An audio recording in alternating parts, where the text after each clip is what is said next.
There we go, there we go. I am not late. I am not late.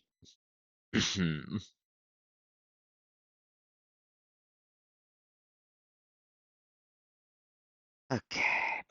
Now I need to throw the link around.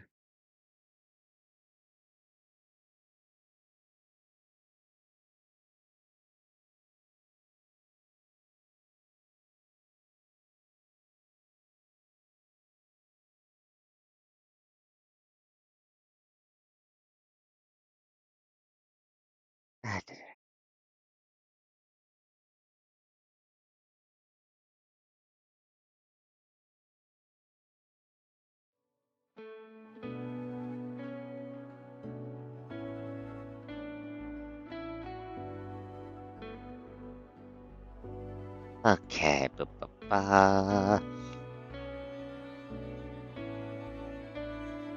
Or nope. My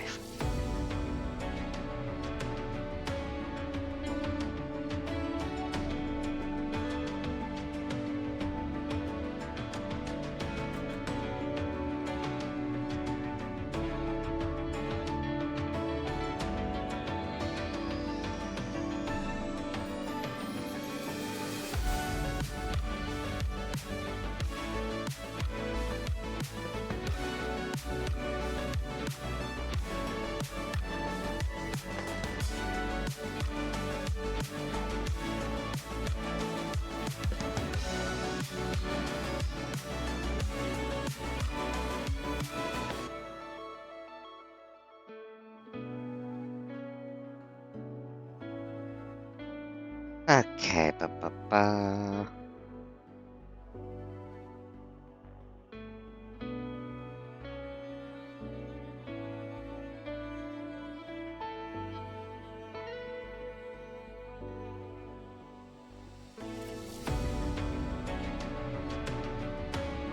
You do not put the coast in the coast orb. That is not an orb in PGR. That's not how the orbs work. Okay. Okay, mic works. Desktop audio works. I'm gonna turn that down a little bit. Where's my fucking controller? Gonna need that. Oop. Right, game capture. There we go. Come on. Come on. Game capture. There we go.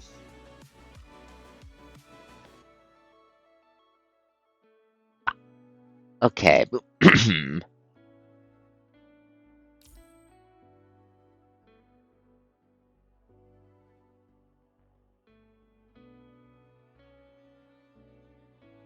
we're not playing that one. We're playing PGR. Lucia, I've missed you. I just played on phone when the fucking computer died, so I could keep doing my daily, but still. Yes, I know I'm late. I'm sorry. Okay, boop. Okay, so it's been a new update. You know the drill. We're going to do dailies, finish off the weeklies, show off the new event boss, show off the new boss event, and then we're gonna go do the main storyline. You guys know how it goes by now.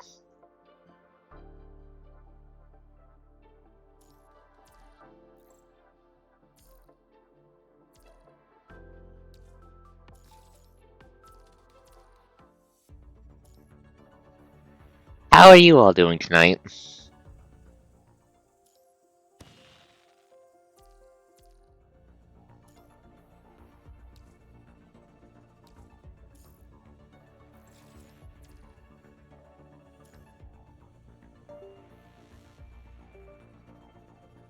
Glad to hear that. Glad to hear that.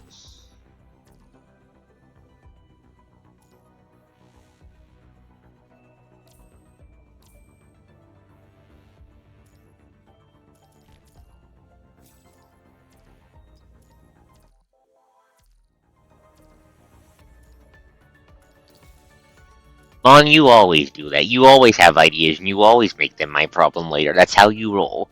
Alright.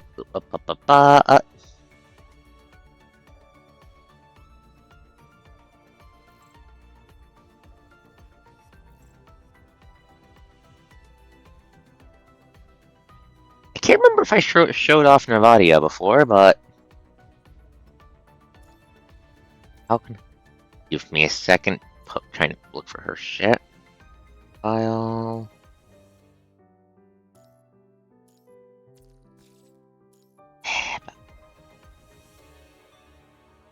Trying to get her to say shit. Give me a second. I am like 90% certain her fucking VA is Nerissa, but Nerissa Ravencroft, but I can't fucking prove it. You'll probably get to see her in action tonight, though. More importantly, I have gotten this banner's S rank. Kame Eternian, the new first Firebreaker. He goes on Lucia's team. Both of them, he's got Plasma Beam. And I don't have his signature weapon yet, but I do have his memory slot in. And chat, I know Mon plays Monster Hunter. Dana, have you seen it? Has anyone else here played that or seen videos of it or whatever? He fights like a greatsword main. If you slapped rockets onto the greatsword.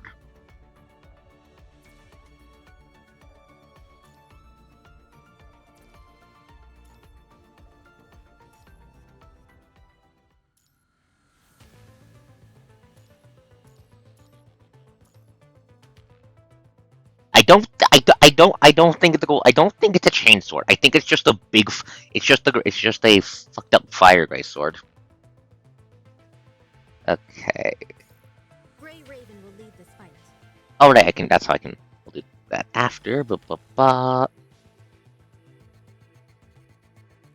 Yeah, we're just gonna finish off the Phantom Pain cage. Okay.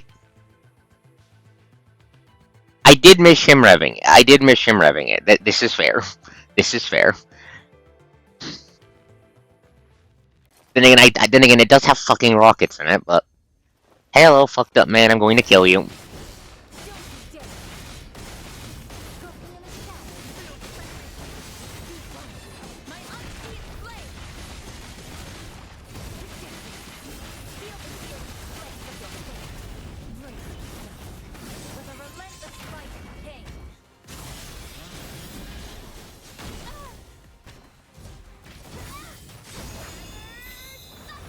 I'm going to need a link to that.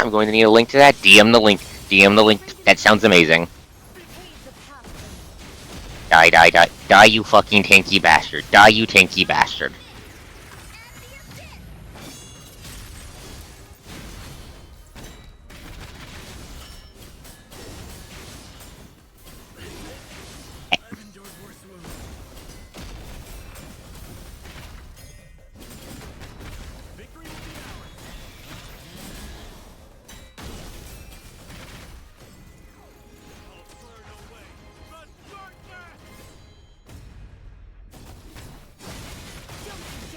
I still need to do a little work from the Kame, because he needs more fucking ores, but fuck this guy up again.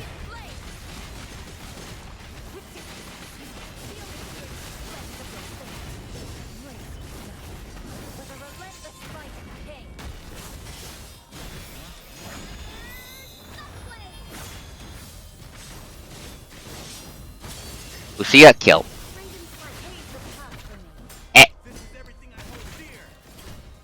God damn it! Misclicked there. It doesn't matter. I just need the beat it TM. Come hell or high water, the sun always rises. No. Like I said, he literally has fucking rockets on the back of that thing. Kame, you fucking extra gremlin.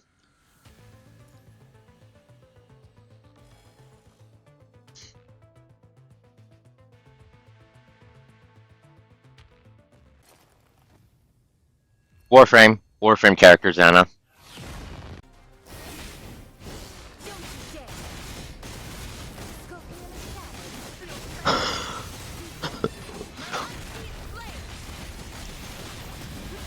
Dwarf, did he send you a picture of Link from The Legend of Zelda?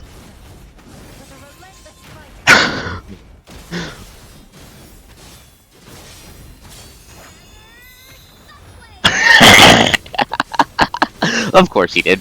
Raven's light paves the path for me.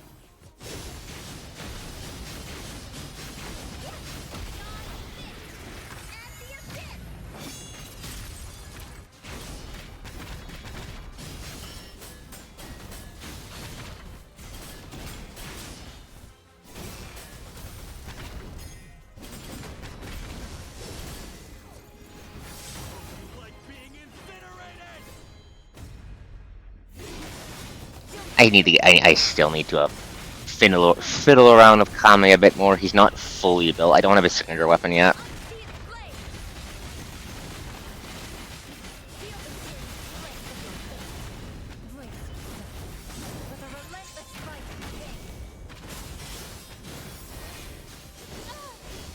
Eh, I need to not look at chat.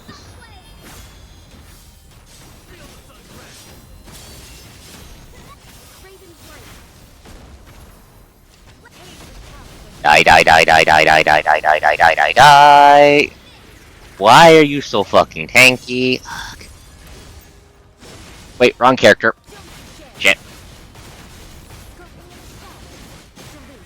I've killed this guy before. This isn't a new fight to me. Okay.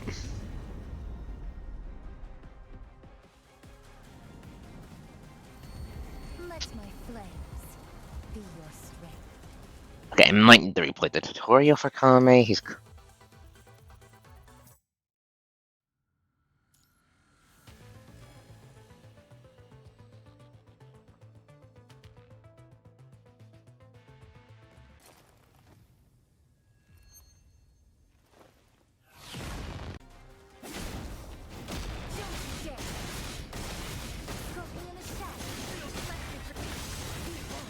Okay, fuck him up, fuck him up, fuck him up.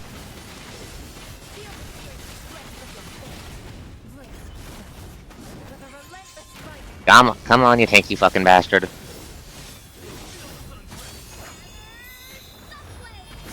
Of course, yeah, of course, of course.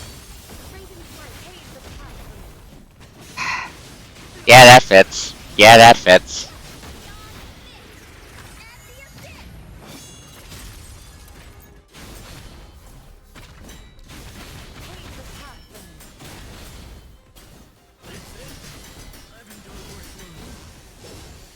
Kame, please stop getting hit.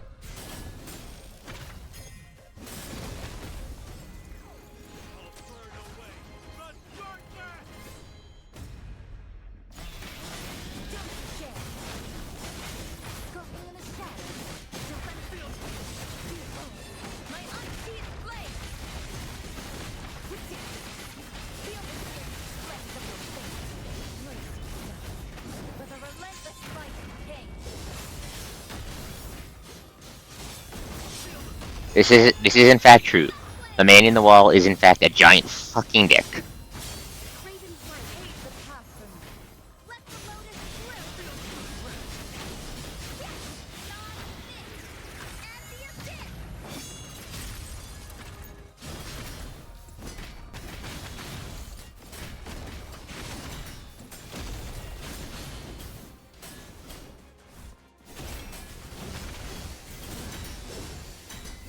Come on. Come on, Kame, do your fucking shit, please. There we go. There we go. I definitely need to play around with Kame more. I'm still getting used to his shit. He's kind of combo heavy.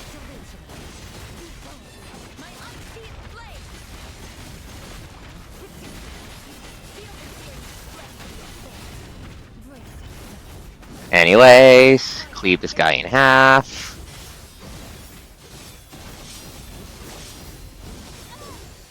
Fucking...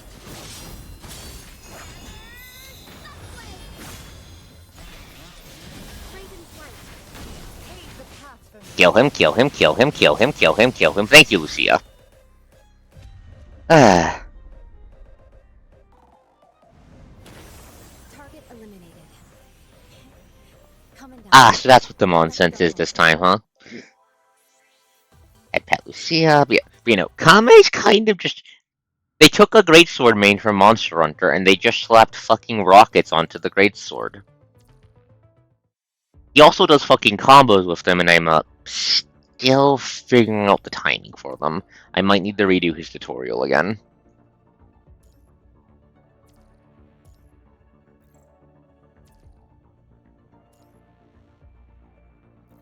Uh,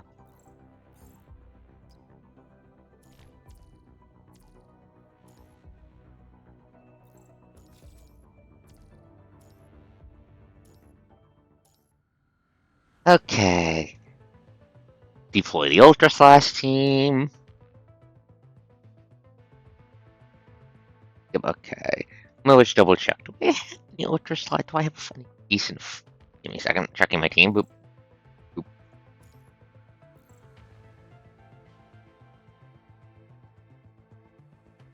Right, we don't have any fucking dramatic sign.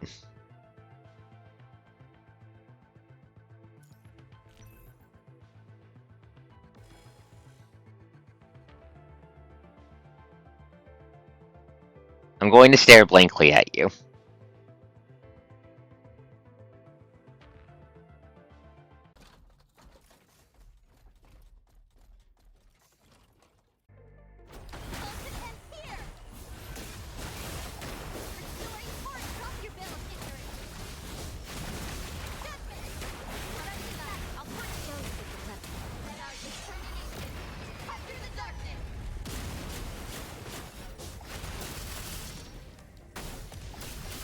Think you can stop this?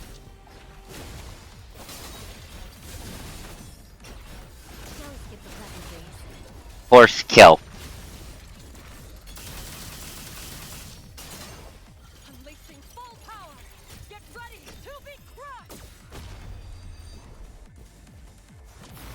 At your service. Pity. I'll stitch your limbs together. Restless. Now your flesh will learn my weed. Cut them down. Shred them apart. Follow orders. Okay. We still don't have a fucking amplifier for the Ultra Slash team yet. That means this is gonna take a hot second. Whipping form. Shall we skip the pleasantries? Horse, dragon the hell. Thank you, horse. Full power. Get ready to be crushed. No, at your service. I'll stitch your limbs together. I'll break their line. Okay, Cut them down. Shred them apart. Follow up. Stop your bill of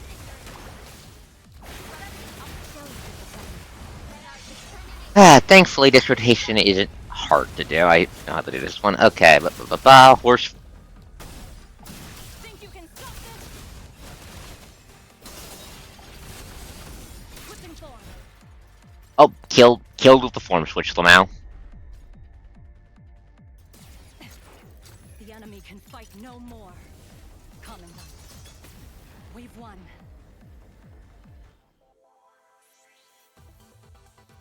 Okay, save score. Now we just need to do it one more time. That'll be the Phantom Pain Gauge section of the video.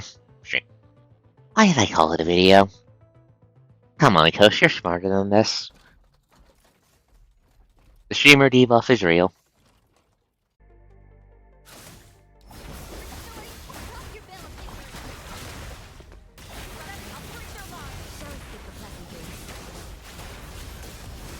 Wait, shit, wrong character.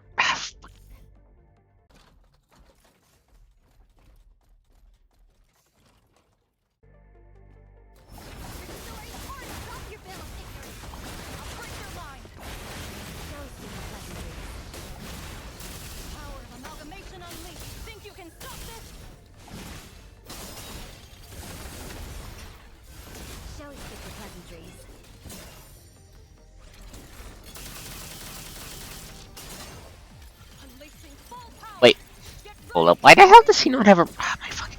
I just realized that he's under fucking... Fuck. At your service, I'll stitch your limbs together. Restless. Now your flesh will learn my weed. I know, like coast sounds in the background, blah blah blah.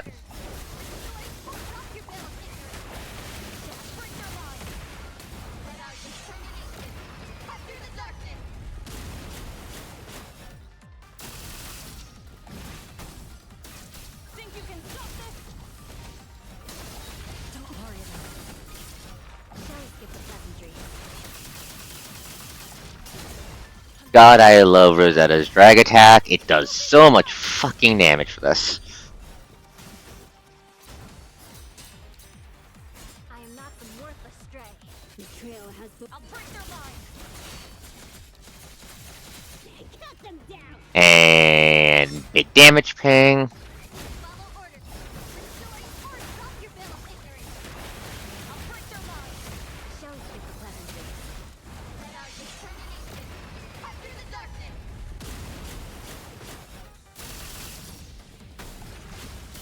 Think you can stop this?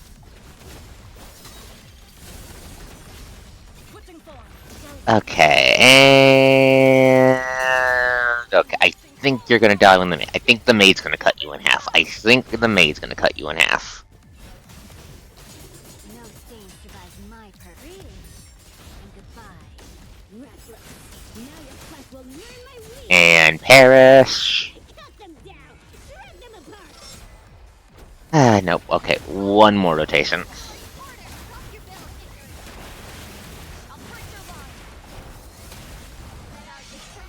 Hey, okay.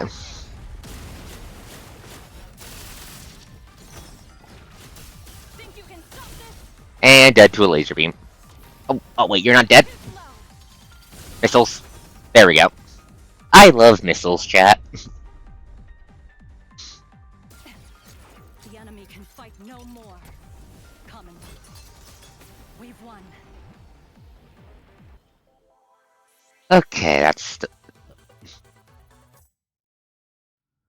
I do in fact like Symphogear. I do in fact like Symphogear. And I am in fact a fan of the Angie Snowball, with many, many missiles.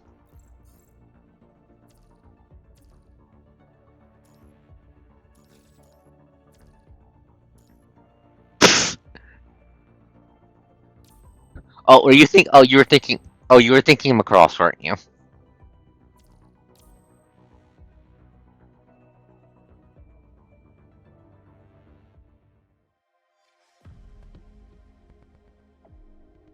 Anyways, it's time for whatever the hell Kame's event boss is.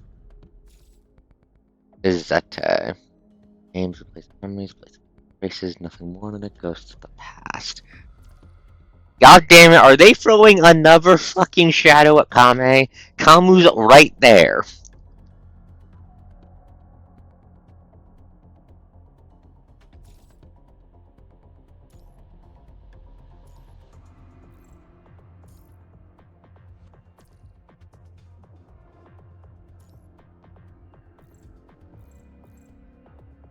It does in fact look like a horse mech. Give me a second, the emote. Why is the thing bitching? Ugh.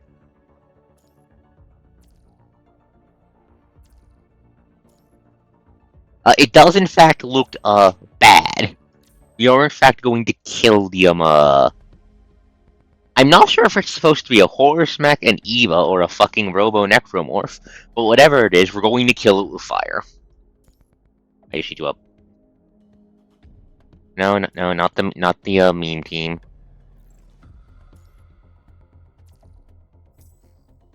Okay, let's. Oop, oop.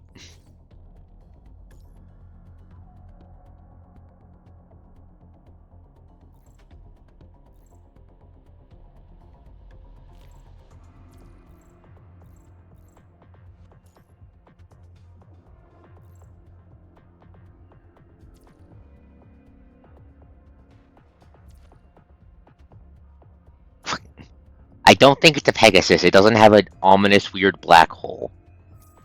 A wise decision. It's only reasonable to make me the team captain. No, Vera. Will lead this fight. Okay, let's see. What the hell is this thing?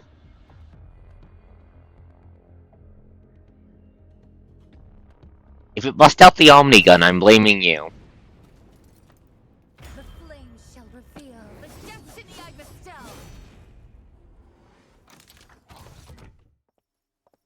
That reminds me of the fucked up portal. Oh, that's counter. Oh, you have a Okay, you have counter matrix. You have counter matrix bullshit. Good to know. And as I was trying to say, the giant. What the hell is that bar? The hell is that bar? I don't like that bar. No, no, no. Vera kill. Vera kill. Vera kill. Vera. Lucia, get it. Thank you, Lucia. Oh shit, faced you. Oh shit, faced you. Oh shit, faced you.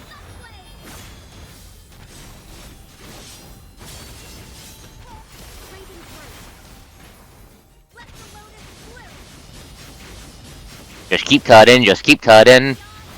And die. Die. Okay. Fucked up looking. Fucked up and evil looking. We didn't see much more than that because we kind of immediately lit the entire battlefield on fire, but it seems to have worked.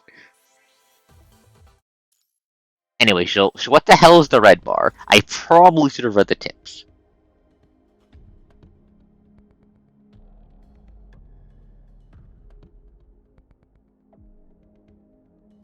Nightmare reversal. Okay, that was the anti-matrix. Okay. Okay, that's the matrix bullshit it was doing.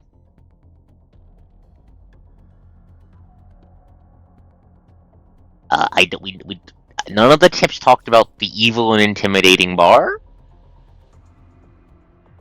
Why aren't they talking about the evil and intimidating bar? That's not a good sign.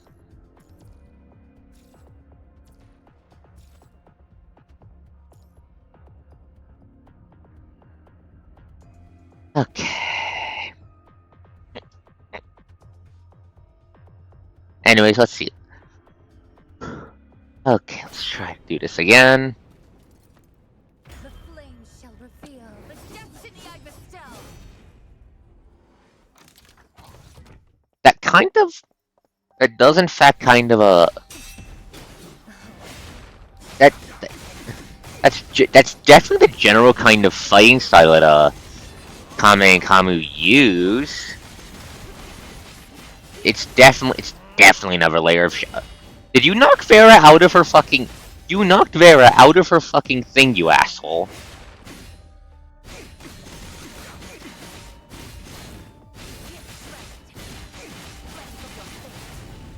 There we go. You know, it looks like some kind of a. If I had to guess, it looks like some kind of a. Maybe it's a heterosapien or a heterosapien frame. Pave the path for me. Let the lotus. No, shut up and die. Anyways, now it's time for the evil, intimidating, fucked up form, which definitely looks like hetero creature bullshit. That definitely looks like hetero creature bullshit. What the fuck? Oh wait, special interaction of Kame? Oh, press. Blade class, press the button.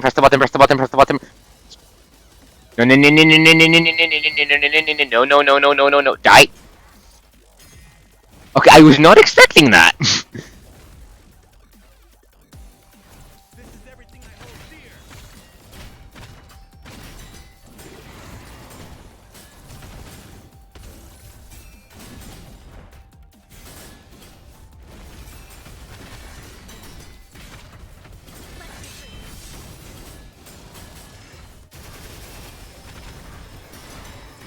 Come on, Kame, keep hitting it.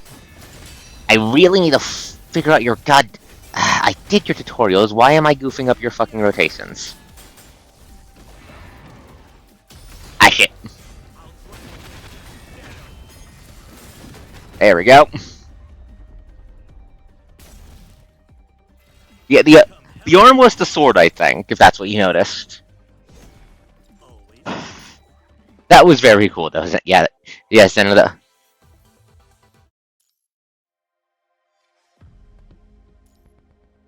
I don't think this is G-Virus?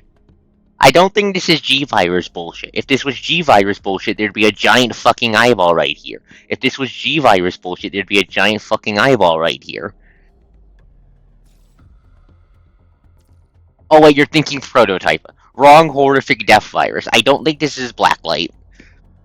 I don't think this is Blacklight. I don't think this is Blacklight. Blacklight is a...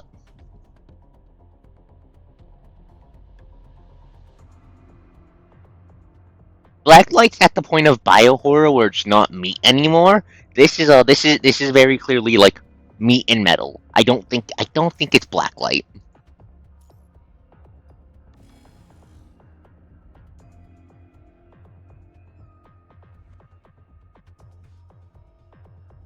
Blacklight and the punishing virus interacting with each other is a it doesn't matter who wins, everyone else dies scenario.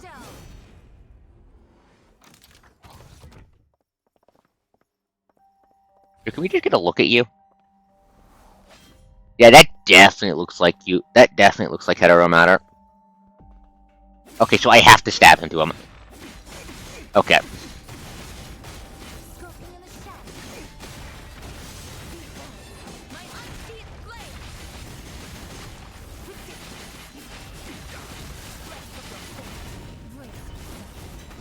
And big hit.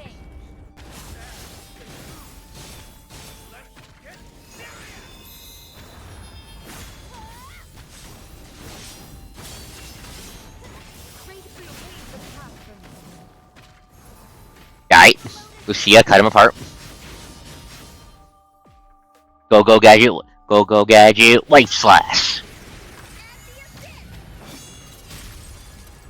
Comment, kill.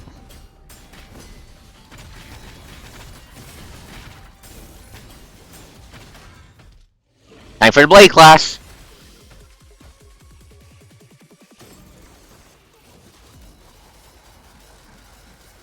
Keep pressing, keep pressing, keep pressing, keep pressing, keep pressing, keep pressing, keep pressing.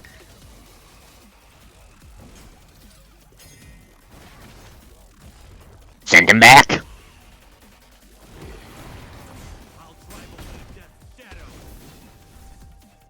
What the hell is he doing? Wait, this looks like... Oh shit, this looks like Vonegut's Arena, actually. This looks like Vonegut's Arena.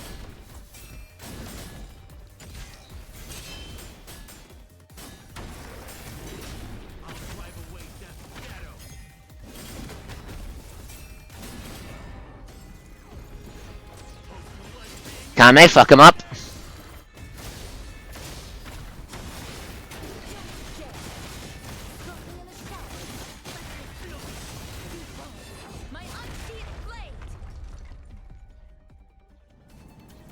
The general environment looks like Vonegut's Arena, but the ominous structure in the background that I'm a big cross-shaped thing, it reminds me of the portal back in the event for the Agent Zero fight. Reminds me of that.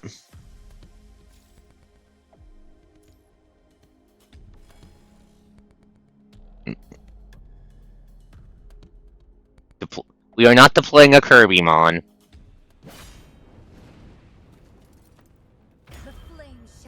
This is a very fun fight, though.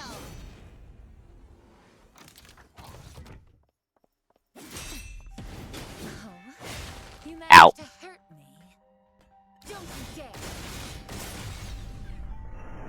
No, shit, not the counter matrix.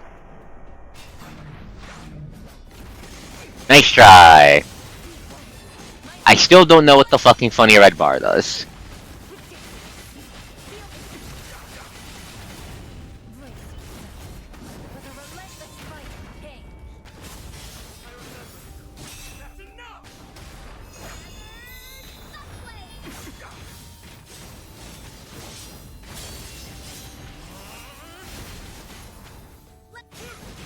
Stab. Oh shit.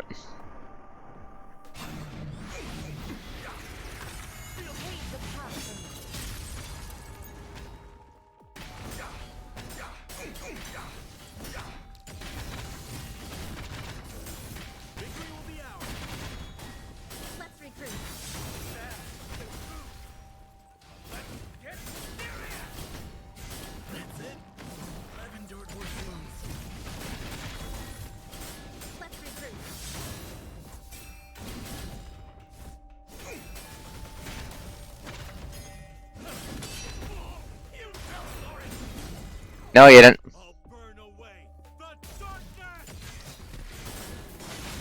Okay. Come on, what the hell are you talking about? My unseen blade.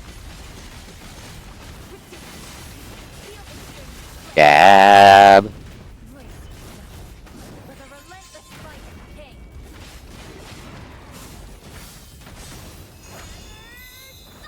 Come on, go down, you big tanky bastard.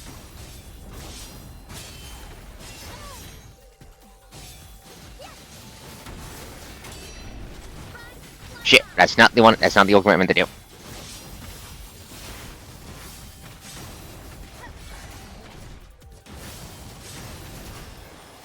Come on, come on, come on, coach. Stop losing your cool.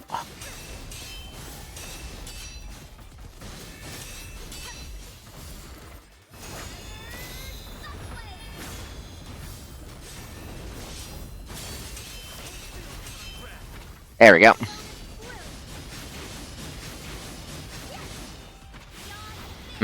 Is the bar... Oh, I think it's a stamina bar. I think every time we parry him...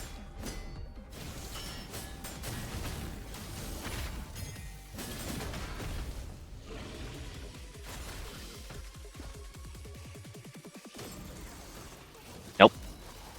Nope, you're not doing that. You're not gonna kick my ass. I'm gonna kick your ass. Nope, nope, nope, nope, nope, no, no, no, no, go, go, go, go, go, go, go, go, go, go.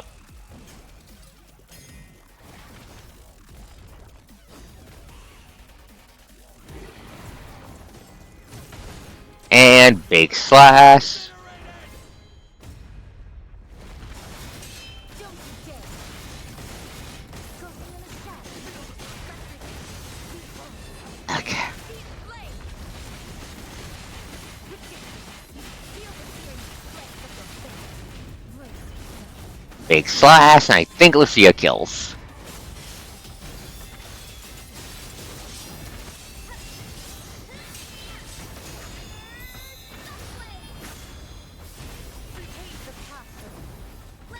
Yeah, I think it's a parry stagger bar. Every time we parry it, parry him, the bar goes towards our side. I think when we fill it up, he eats a stun lock. I think it's like a parry struggle bar. Hell or high water. The sun always rises. I still can't believe they just shoved a great sword full of rockets and called it a day.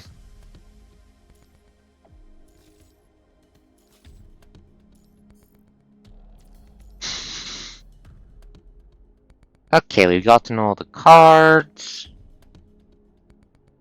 It's been 30 minutes. We're gonna call actually no, we'll finish that. We'll finish that. We'll finish it before I go into the main storyline. Why the hell not?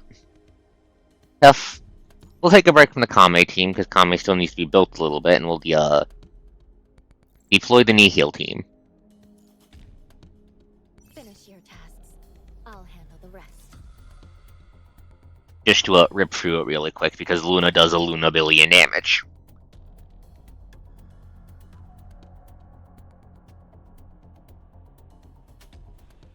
Wandering souls, I grant you eternal rest. No. Care to try again?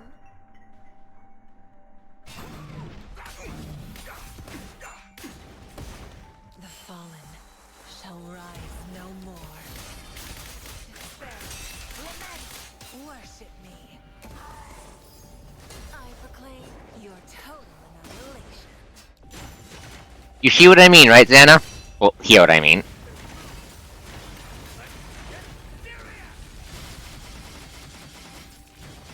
He's the final Luna kill. of death. End phase 1 for me. Your destiny. Leave it to me. Would you like to see something beyond your scope of knowledge?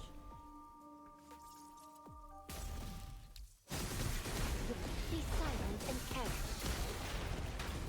I will embrace it. Leave it to me. We gave it another try, and it seems like nothing has changed. Okay, boom. What?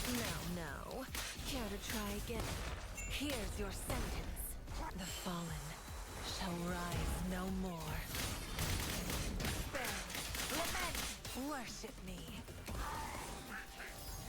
I proclaim And big cut.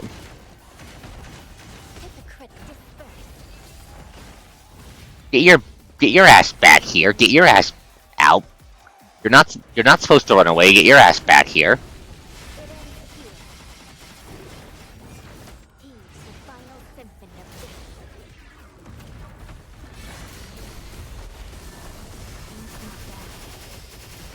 Out. Fucking. Where the hell? Story, would you like to see something beyond its scope of knowledge?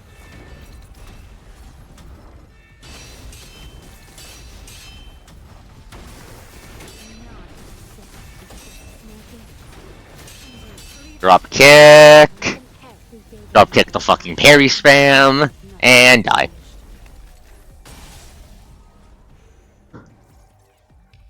I do in fact notice things. I am in fact the coach who knows the most.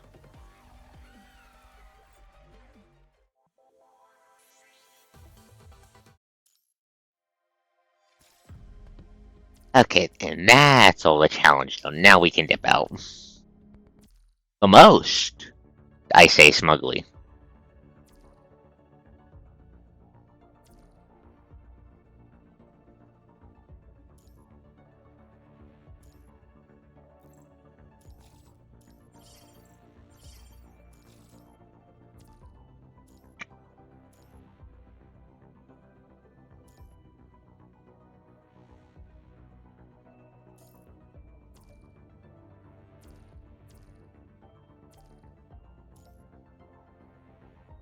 Now, 42 minutes in, we go back to Cradle Parade.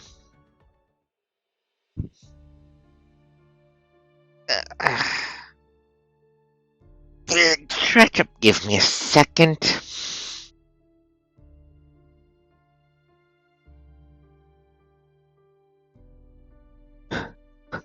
It is not time for that to happen to the coast. It is not time for that to happen to the coast. It is time for the coast to go. I need a second to take my sweatshirt off. Give me a moment.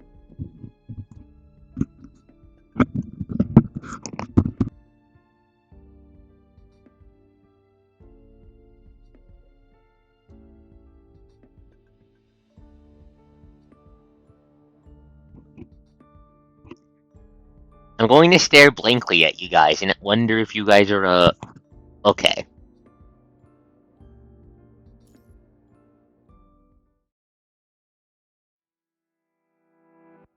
But that here, no. No. Putting that here, where the hell did I put my fucking, cough drops? I'm going to need these. Where the hell did I put them?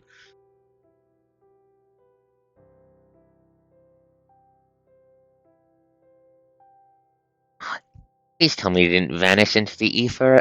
Ether, why did things fucking... No, no, they're on my desk. I was staring straight at them when I was talking. Oh my fucking god, Ghost.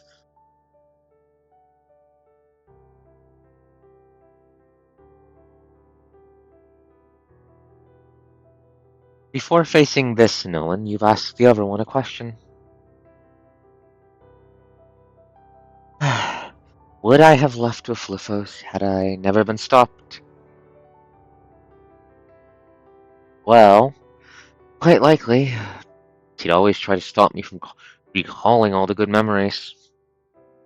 AKA, Lithos is a manipulative piece of shit. We already knew this. Also, head pat Nolan. People have no choice but to choose a different path. They can't remember all the good things that happened, nor are made to believe that nothing they do ever matters. And that's how they become ascendants. But there's no way Lithos would have let me become one even if I believed that becoming an ascendant was my only choice. He can't stand not being in control of things. So he probably would have turned me into a transcendent at most. My vision is not based on movement. My vision is not based on fucking movement. The cough drop bag is red. I have right behind my right behind the computer stand, a old red shirt I used to cover the headphone stand when I'm not using it, so the light doesn't shine in my eyes when I'm trying to fucking sleep or whatever. It blended into that. Shut up. No one. Familiar figure turns around to face this way in the narrow tunnel.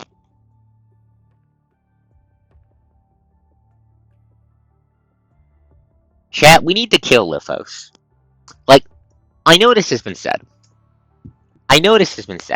But we really need to just dig our hands into Lithos' chest and rip out his heart. No, I don't think he has one of those, actually. I... Oh my fucking god. Oh my fucking god.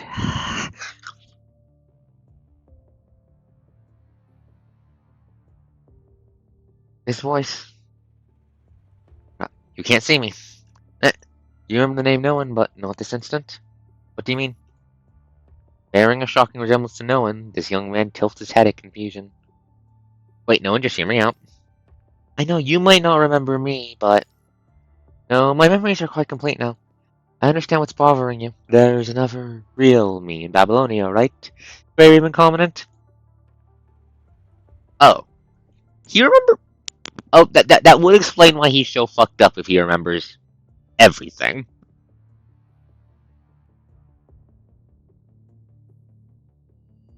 You remember all that.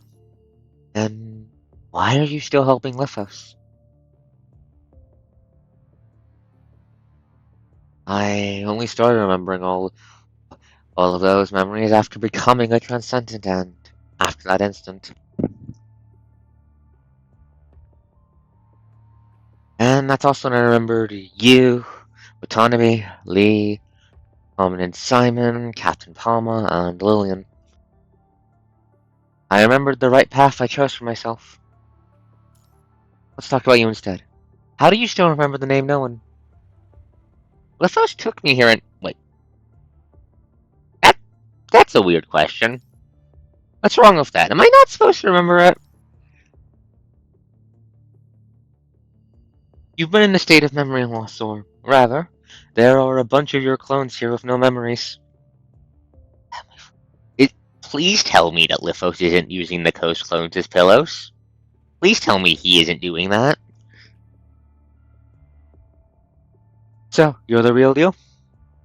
Of course I am. I remember everything. But you don't remember having met me? What? It's possible that your memories have been tampered with. There's something Lithos does a lot. It's either that or... Anyways, to put a pin in that real quick. So we've met Cloen before. The Cosmodent has met Cloen before. But we don't remember that. That's probably how he got so fucked up. Fucked up. He probably tried to help the Coast get the hell out, and Lithos objected. If we don't remember that, Short-Halt's deja vu is becoming... The deja vu Short-Halt mentioned a couple of times is becoming a lot more concerning all of a sudden. We were there. Either that or... my personal belongings prove my identity too. There's no need to prove anything to me. That's only an issue once you're out of here. The clones don't have the jacket and what's inside it, do they? I like this jacket. It's my fucking jacket. I couldn't see the overuse clearly. I touched one of them once, and your clones are all in lab outfits. So why the fuck are there clones of me here? What the hell is Lithos doing with them? I don't know. There are things Lithos would never tell me. He left me out of Project Jephalia after I lost his eye. Lithos can be gullible at times, but it's going to take a whole lot of convincing to make him trust me on every single thing. I'm sorry, I don't have any useful information with me. All I know is that he wants you to stay here and join Cephalia's big family. We'll become one of her eggs. That's what he said to me too. Eggs. Have you seen my clones anywhere else? No, but I've heard these clones were transported from a secret lab near Fort Winter. Isn't that the... Isn't that the lab that Alpha and Lucia kicked over back in Wintry Shackles? Or no, I think they kicked over Fort Winter itself. I don't think they kicked that over. Lucia, they would have both reacted to someone trying to clone the coast. Are you the very confident that Grey Raven is leaving no stone unturned trying to find? Or are you one of the 5 they don't care about at all? Or maybe you are the true one, but Grey Raven has located one of the 5 and halted their pursuit of you. Fort Winter. I am not giving into doubt, that's what Lithos wants. I am not giving into doubt, that's what Lithos wants. There's no point in thinking about any of that. They need to get the hell out of here first. So what's wrong with your eyes? Why bother asking when you don't even remember me? The person you remember isn't even me anyways. Try me again with a different question. Fine then, okay. What were those hetero creatures you defeated? It was an autonomous community of interest of humanoids. Red Tide holds the information of the deceased. Yeah, we know that. Yeah? Jephalia has gathered compatible large sorts of the information and used them into humanoid hetero creatures using her tree of life. Hold on.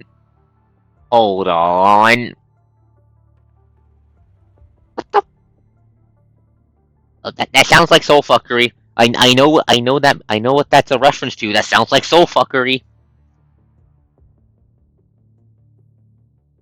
Then assigns a role to each of these stars to maintain complementarity and coordinate unity, like a community of interest comprising human needs, or a harmonious community, if you will. Lithos said he obtained the technology of fusing the consciousnesses from mankind. Aurora Squadron, all of their bullshit. So these consciousnesses came from those who fled here. That's fucking suicidal. Exactly. Most people came here thinking this place would be a paradise. The comfort of Mother and the rumors of rebirth hold an irresistible charm for those who are desperate. Moreover, it's no mere fairy tale. All you need to do is stay in this paradise for a few days and get a few injections. When you wake up, you'll have bidden farewell to your constantly deteriorating body and have been reborn as an immortal, magical sea-girl in Kefalia's womb. Your body won't be yours alone, but your consciousness will transcend humanity and understand everything, and you'll be able to get rid of anyone who rubs you the wrong way. What's so bad about that? All this is to say that you don't need to show them pity, nor should you try to make peace with them, even if they were driven to suicide out of desperation.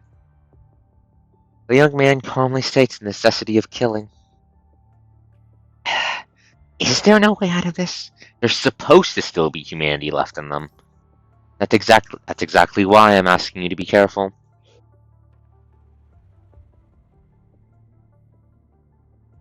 Back in the Golden Age, there was a notebook that people believed you'd die if you'd had your name written in it, and there were a bunch of people who wrote the names of game producers in there.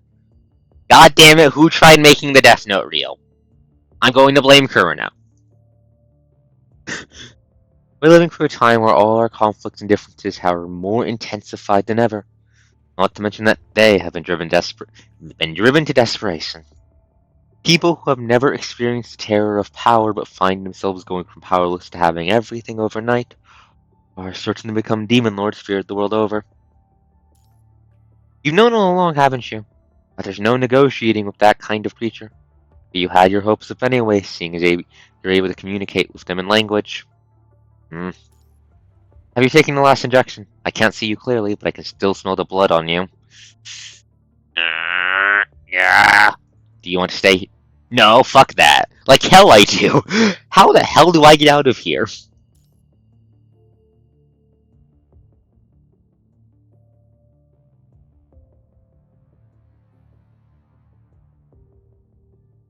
I do not want to become a monster made out of pure bad goop. I know how that ends. It doesn't end pretty. It's tricky. You can head to the control room to call for help, but that's because it's the only place with signal. I can point you in the general direction. That doesn't mean you'll have the clearance to establish a connection, and even if you do, you might end up with an ascendant on the other side of the line. Lumia has the ability to disguise herself as others. She might not cooperate. It's highly likely Lithos is going to find out about this. So we'll have to kill him to start with. Correct. And if we can't get a hold of anyone, the young man falls silent upon hearing this question. Is there nothing else we can do? Actually, I'm not going back to Cefalia! Did you just say what I think you just said? We are right inside of Cefalia's room. He points around with no emotion on his face. This space itself is a huge hetero creature. It's closely connected to Cefalia, like the heterosapiens in Pulia Forest Park, and it interferes with Cefalia. Lithos? Lithos, did you try to make your own fucking Castlevania? Lithos, did you try to make your own fucking castle from Castlevania? People who die here will become part of the floor and get absorbed by Cefalia's womb. You will then give birth to them again. Okay, so even if the giant sea monster doesn't fucking catch me, we still need to get the hell out of here beyond just Coast dying bad reasons. Okay. So you're saying this is Cephalia's cradle? Lithos likes to refer to it as that. They've come up with names like Giant Whale and Deep Star, but it is what it is, no matter what they call it. This giant womb is fixed at the bottom of the deep sea while carrying us, and I've been waiting for a chance to unlock it so it can float to the surface. That's the only way for people to discover and eliminate it before it turns into a disaster. The Kephalia is, up and moving. And based on the shit my mind can do, based on the shit my cute little brain can do, and, the ominous noise Lithos was saying and how deeply concerned about this project Vonnegut is, I think if we don't get me out of here, it's going to turn into a disaster like that. How do we make that happen? We might stand a chance if the storage room holding all the copies of his minds are still there, except we'll have to deal with Lithos then. We have to find the joystick that controls the room, and then we have to find someone who can withstand the water pressure to dive into the deep sea to unlock it. Okay, so we need to grab Lamia. We need to grab Lamia. And what the hell is the joystick? That's another consciousness that controls Cefalia. Do you know Voodoo and Loki? Cefalia is like a madwoman, which is why we need another consciousness to keep her sanity in check. I've met someone who had their integrated like that. Flashes back to Kame and Kamu. There is a total of 3 consciousness keeping Cefalia and her womb under control. Cefalia herself and 2 other stable minds. Take one of them out of the equation, you end up with continuous collapse like the one that's happening now, and we all die in the deep sea. I do not want to be crushed by the entire ocean. Is it possible for this womb to die? Maybe, but as long as Cefalia is alive, they can rebuild her womb. Okay, and what the hell do they need to do to become her second consciousness? Cosmodent? Cosmodent? Cosmodent, are you thinking of repeating the stunt with Luna? Like, sure, we were able to, survive plugging our brain into Luna. We didn't have any long-term side effects of it, yeah. It still did a lot of fucking damage. It still hurt like fucking hell.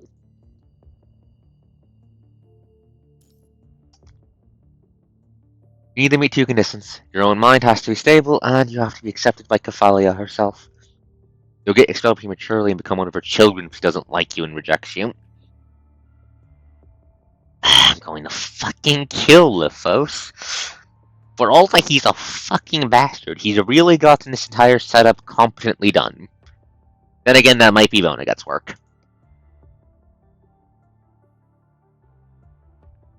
All you need to do is die in her room if you meet these conditions.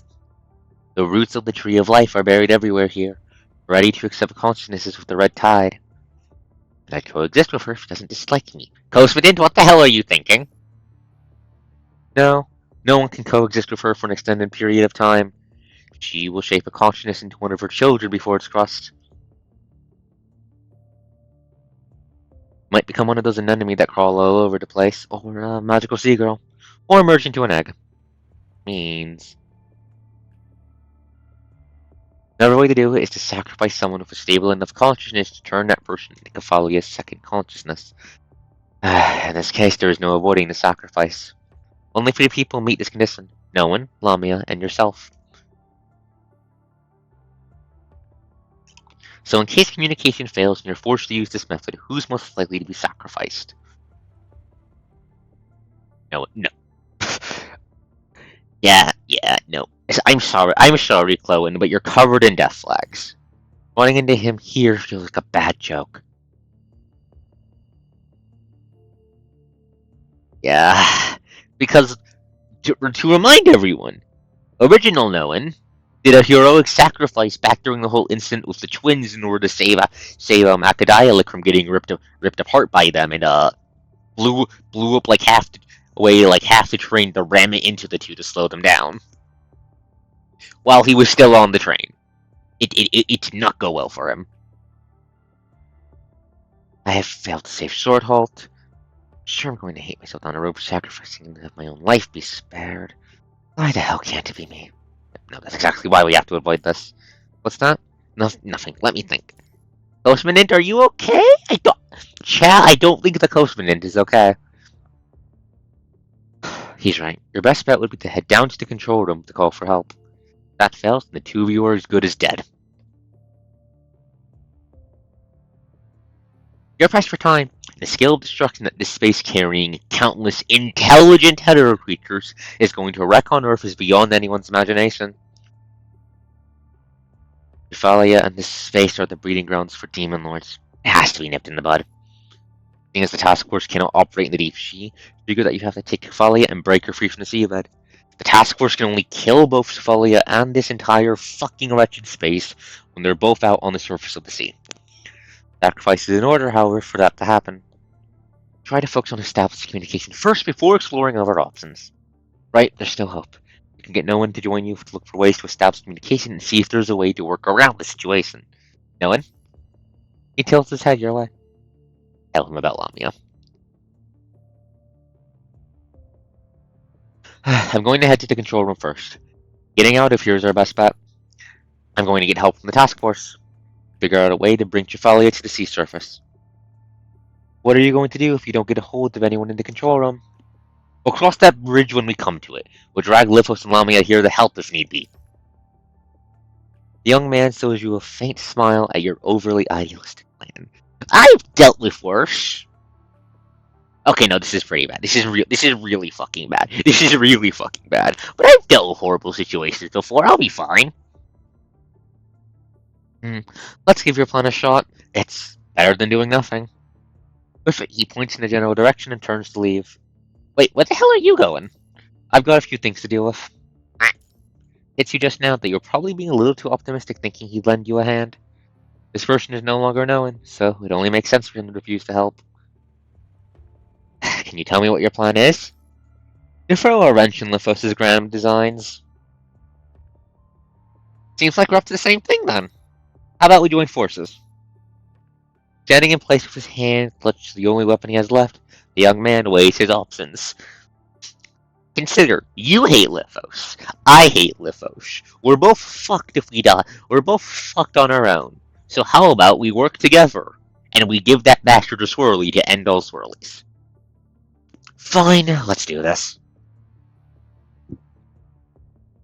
This place is about to collapse. I was going to take one last look at Gafalia, but I guess there's no time for that. No one closes his eyes as he explains half the reason for this hesitation. Take one last look at Gafalia?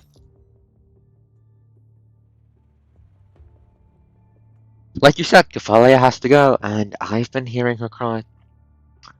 She never wanted to give birth to all these dead people. This is what happens when people's wishes go awry. He lets out a soft, slow sigh. Everyone longs to be saved by a mother. Who is there to save the mother herself? Come with me, I'm sure we can work this out. Says someone who's covered in wounds from head to toe. I can still take on 10 more of them. Given how far we've come, we've got no choice but to have her rest in peace, right? The world's as good as dead if we let her go.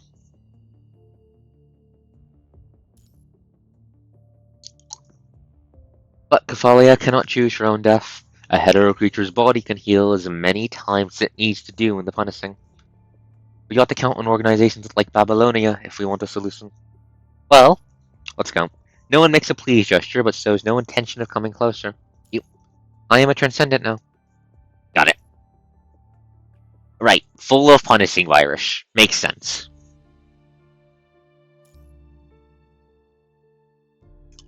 Meanwhile, what's the fishy doing with the magic doom cube with the magic wishing doom cube? Well, I think it's an egg. Is it cube-shaped right now, or is it egg-shaped right now? I can't remember. The two of you navigate through countless collapsed passages towards the control room. All along the way, hetero creatures come pouring out of the collapsed walls like animals trying to flee a forest fire. Every last one highly aggressive. To them, one of you is a traitor who deserves nothing but death, while the other a sacrifice to be captured. One single mishap is all it takes for the two of you to become their prey. It doesn't help that you're severely wounded and slowing down the two of you. Go, go, go, go, go, go, go, go. T minus 39.5 hours. Okay. Okay, really rubbing in the time limit on how long until I fucking die, aren't you, PGR? After an 8-hour trek, you and Nolan finally find the entrance to the control room. A door floating in midair.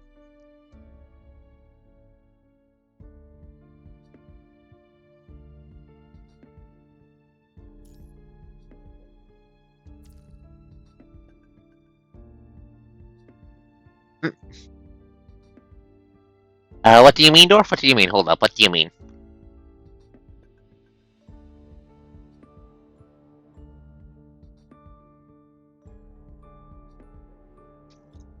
If you're referring to rubbing in the fact that the Goblin's kind of in a bad situation, I think that's building atmosphere.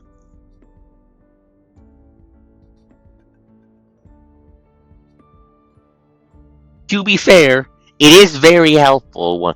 It is very helpful for a. I'm not sure serial is the right word when we use it. Serial format like this, where you can stop partway through and come back a while later, and it still just goes on. So I can see why they do it.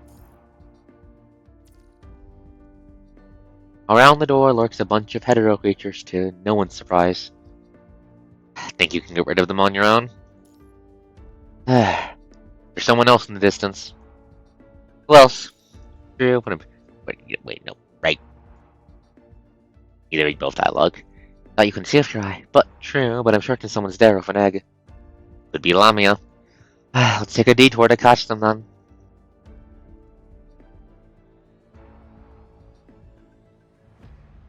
Avoiding the crowd of monsters by the door, you head down the way no one has pointed out for you, and sure enough, see Lamia. She's holding an egg in one hand and wields her weapon in the other, cutting down the hetero creatures like wheat. Every time she swings her weapon, she pauses or goes mad for a moment, acting as though she is possessed or having her consciousness be devoured. Cephalia's egg. It's not mine, it's Cephalia's egg.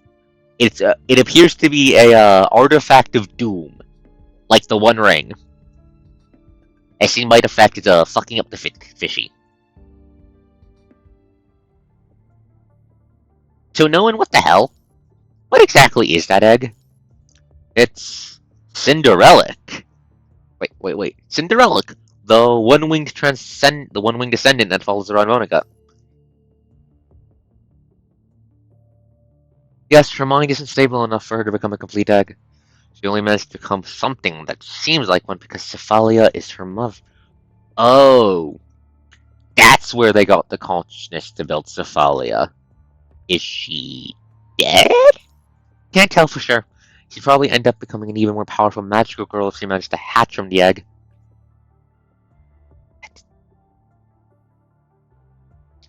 Did you just say hatch? What? Come on, Self. The magical girl card. Are you trying to crack manga jokes because you're feeling intimidated by all this? Oh yeah. yes, he is. Okay, Okay, the magical girl thing is to keep himself cracking under the pressure. Understandable. Oh yeah, I'm off to the manga world tonight. Wait, I remember you saying Lithos wanted me to become one of Cephalia's eggs. But Cinderelic is already inside the egg. Does Cephalia want to make another one? That's a cakewalk for Cephalia, and no one said the egg was only big enough to hold one single continent. So we'd better get out of here as soon as we can if we don't want to become one for. Yeah, that sounds bad. Why did she go to the lengths of becoming a hetero creature, though?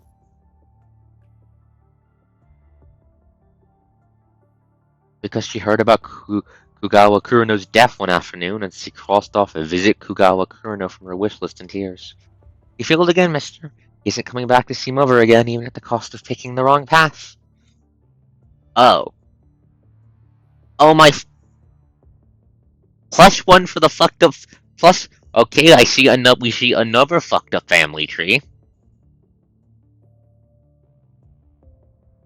I think Kuwaga Kurino is Cinderella's dad. For reference, that's Alyssa's adopted dad. The crazy mad scientist. Why are the Ascendants bait for fucked up family trees? It's because they draw power from fucked up. Never. Let me be reborn by Mother, she pleaded to the agent. I want to know if Mother remembers me. And I can become your key if it works. This is my final wish. How do you even know about this? They let their guard down around me sometimes. What do you know about Kugawa Kurino? It's a long story. The young man waves his hand, dismissing further questions. Anyway, both Lithos and his agent see the egg as important. They think it's an amplifier of some sort, and you've seen its effects already.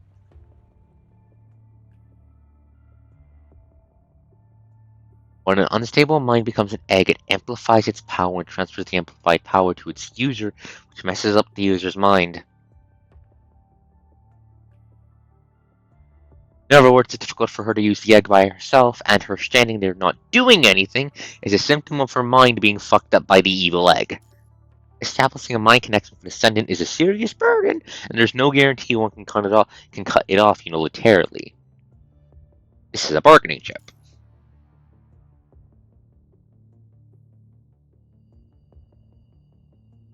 Keeping this in mind, you shout out Lamia's name, which stops her hand in midair along with her weapon. Hello, Fishy. Hi, Fishy. Look me in the eyes, please. Your mind's a fucking mess. Please stop using the egg, Lamia. Hearing this, the mermaid clutches the egg in her arms even more tightly, fearing it might be snatched away the next second.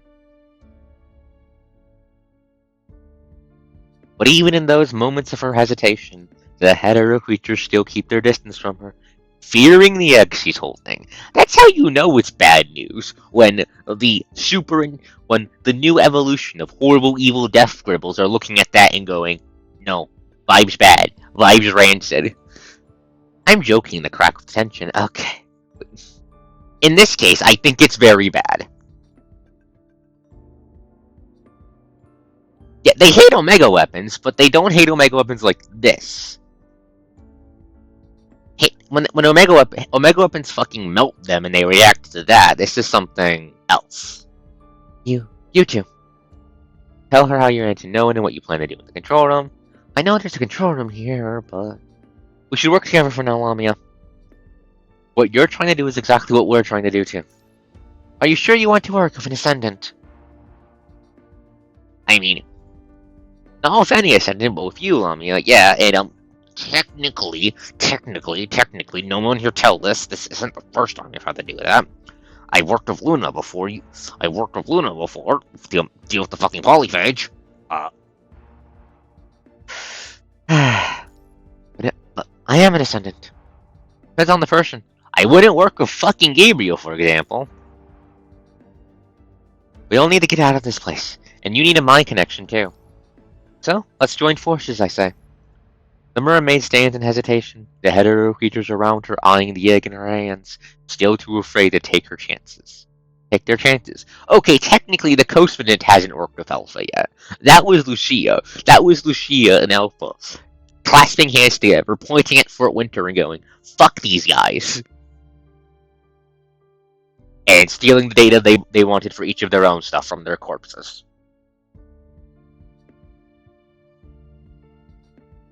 Before Lamia met these two again, she thought about how to break the ice.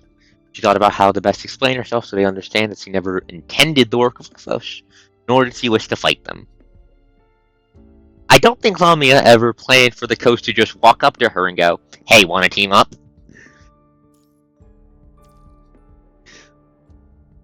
But she was sure that nothing she had to say would lessen one bit of their hostility towards Ascendants. Knew it. While she could think about putting on the disguise of an innocent bystander construct, doing so meant that she wouldn't be able to conceal the giant crimson egg she held. Even if they hit her, though, they would ask her to join forces without first asking her to justify herself. Legendary Great Even Covenant has no choice but to ask for help, huh? I mean, you didn't hear this from me, but I'd say my secret to my success, besides being fucking stubborn, has just been trusting other people. She nods, in doubt. Great, now passing the egg before it messes up your mind even further.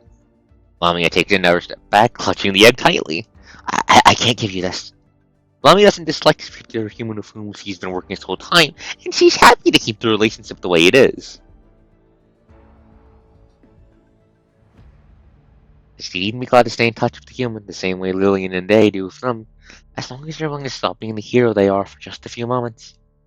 This is mine. I'm not giving it to anyone. Feels very well how important the egg is. Refrain won't hold for much longer if she doesn't bring the egg back to Luna. She might even lose her status as an Ascendant, which would turn her into a mere corrupted. Moreover, the egg is all she has to make her wishes come true. I can work with you, but I'm not giving you this. Okay. You try to make peace, you take a few steps back. Lamia loosens up a little amongst the hetero creatures. So, let's start by establishing a mind connection then, Lamia. It's going to corrupt your mind beacon. That much I'm aware of. That can be fixed. It's going to suck, but that can be fixed. I'm aware of that. I plugged my brain into Luna. And I survived. It's going to be okay, Lamia. Her silence voices her doubts. Lithos is still alive, and we need to fix that. So we need to get ourselves sufficiently ready before heading into this territory that he holds dear. We need to figure out a way to call for help at the control room. This is our only chance to get out of this hellhole safely. This is our only chance. And we have to kill Lithos. That's the least we can do. Lamia gazes at the human before her, whose decaying appearance reminds her of an overripe apple. Did not need that mental image. Would a person fall like an apple if they have their plate too full? Well, sure. Step by step, she approaches the human with the egg weapon in a swarm of hetero creatures. Okay, let's drop an army on Lithos. I like that plan. Wait, no, they want to steal the egg. Kill them.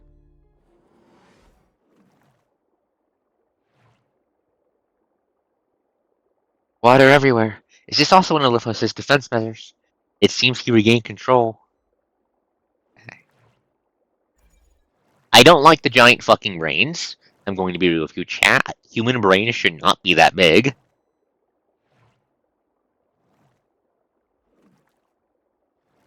I don't think I like that either. Oh no, that's also a brain.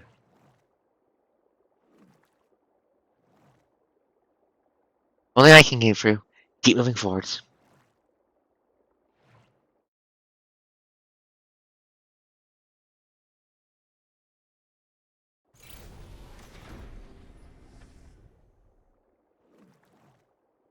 Oh, reminds me of Fort Winter, actually. God damn it, more of these things. Poke. Activate the force drainage system. Yes. Please get rid of all the water. 2 out of 10. Too much water. Alright, you can come over now.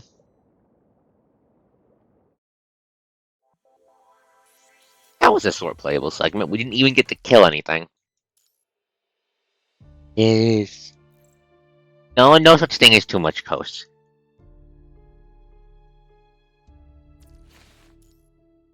The hell do you mean his cat?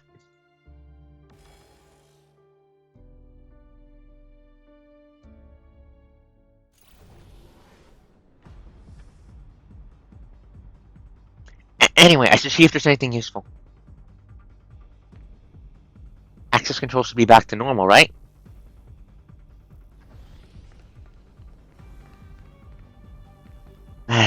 so. Fellas children are here as well. Oh, it's just some test subjects. Out of my sight! It hurts.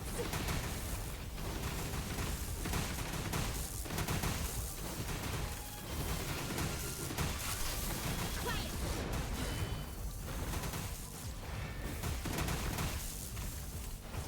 Die, you fucking fake ass dogs. Be drowned in the water. A recording? What do you mean, what of Coast Fishmon? I should be able to find some information there. Wait, no, it's the other lab. Okay. What was that? Something just came. No, was that the door opening?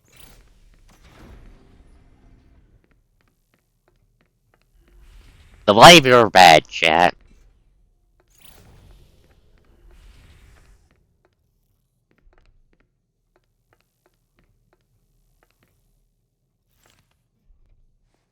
Document 1. Professor Kilgore Trout makes public confession in his new autobiography. 7,411 people at the joint petition for march support of Professor Trout. Professor Kilgore Trout among the marchers. Lord, check it later. Wasn't that the serial killer? Wasn't that the guy that explicitly went, yeah, he was a serial killer. He serial killed people. Document 3. Death row inmate body experiment contract is scrapped. Old news. Report. Project Cephalia achieved preliminary success. Okay. Sentence Professor Kilgore Trout difficult. Professor Kilgore Trout signed death row inmate body experiment agreement. Significant processing experiment for uploading mine data. Kilgore Trout confirmed dead. Some archived news reports. I'll gather them all for now. Should leave the way I came. The vibes I'm getting, chat, is that they fucking uploaded him.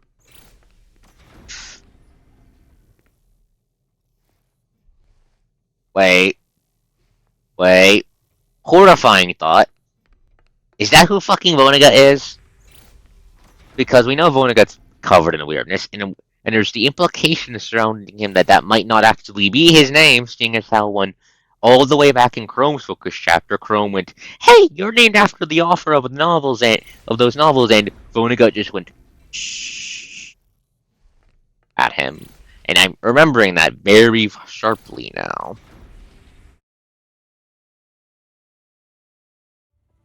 Having eliminated the header creatures that have been tailing you, you perk up and turn your attention back to the old news you just found. Did Lithos put all of these together?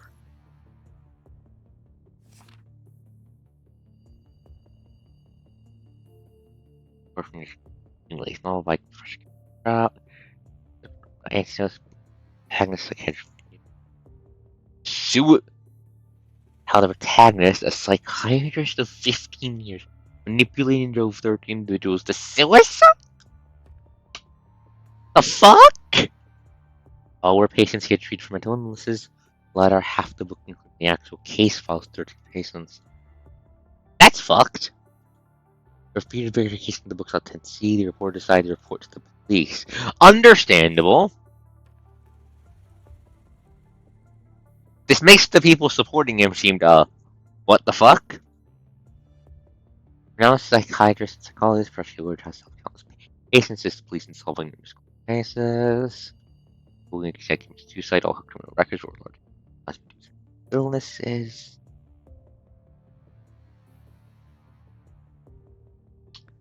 I don't care.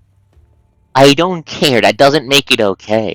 I don't care if they were like the fucking Joker. You don't do that. According to the reporter's detailed investigation, during the 15 years Professor Trout worked as a psychiatrist. Police identifying around 100 criminal cases involving mentally ill individuals, with 13 believed to have been driven to suicide.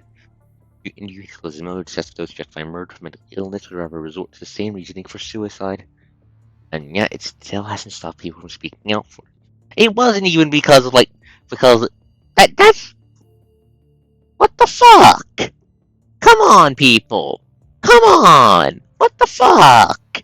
That's not okay! That's not okay! So far, 7411 people have initiated joint petition line.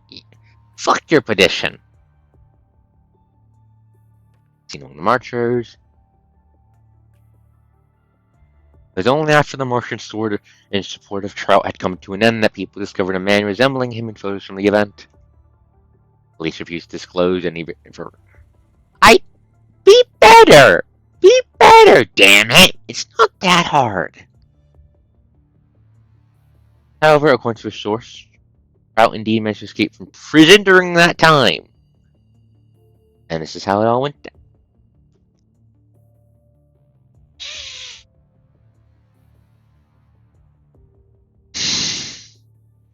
He's the guy, isn't he? I'm calling it now. Facing a sentence might prove difficult. This get discovered for Lincoln 13 suicide after his lost autobiography. Or to freeze out where the autobiographies were written by Trout himself. By a journalist Robertson, fresh released on the train, was the professor forced to write the autobiography. Oh my fucking god, people. Trout signed Death Row inmate body script agreement. Redacted. Redacted! Progress made in return for uploading mine data. Redacted. Wasn't until now that we're finally keeping redacted confined. Redacted! The lead personnel refused to reveal further information. Trout confirmed dead. This only comes with the title. Okay. Death Row contract be scrapped. On July 13th, the Death Row inmate body external contract plan will be officially terminated. Approved by the government, this 3-year plan begins a voluntary public open contract signed by Death Row inmates and their families. Nursing compensation, inmates agreed to participate in related medical experiments. Over the past year, however, multiple backdoor dealings among the institutions involved have been exposed. Fucking goddamn it, Kurano! We all know it's Kurano's fault. It's always fucking Kurano. It's always those fucking no. What's the right word? Fucking evil ass fucking cyberpunk megacorp assholes. The name of the war government, these institutions enlisted inmates without consent for inhumane, torturous experiments. After the scandal broke, massive protests ensued, halting the plan within 3 days and leading to the explicit legal prohibition of human experimentation. Incident report. Mine data of Redacted has been lost. Redacted, someone must be helping him. Redacted. He escaped. Okay, it's definitely Trout who got the hell out, but who the hell is Trout now? Yep, slice to success. Redacted. Declaring a mind backup, the deceased can be reborn in the womb of the mother. Even after conversion to mind data, individuals retain the ability to revert to a human form, granting immunity to fatal injuries and incurable disease. Humanity will achieve true immortality the day Project Cephalia is successfully developed. Apart from the incident report, most of the documents are just clippings. Nothing but bits and pieces of old news. I'm starting to wonder if Trout might be Vonnegut. Mostly because Vonnegut is very manipulative. He's a schemer. He does Eisen bullshit. Apart from the incident report, most of the clippings, yeah. Someone was after to search Professor Kilgore Trout, and these seem like what came out of his pursuit. Why the hell were they after him, though? You go on looking for clues with this question sitting in the back of your mind, and it isn't long before you find an old novel under the shelf beside the desk. Is it the autobiography?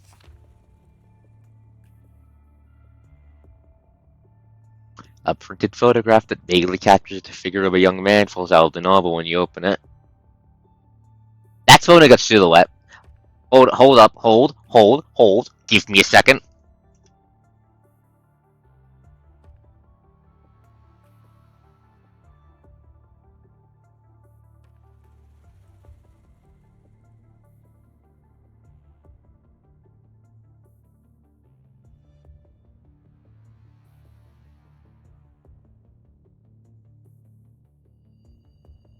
Oh, give me a second. I need to add a web source.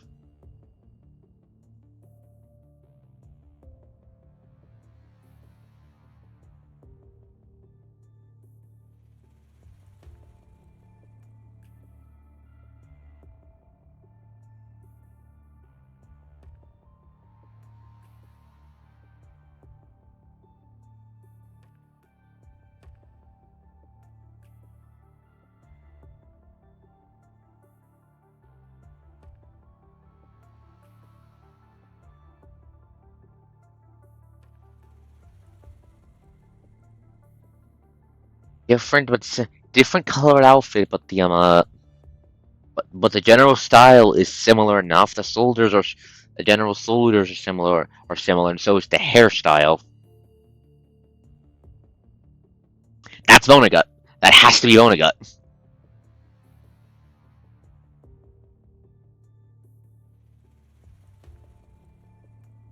I'll take a closer look later. Coach, that's plot important information, you idiot. You put the photo aside and carry it looking for information in the book. There is nothing, however, save for bloodstains until you reach the very last page.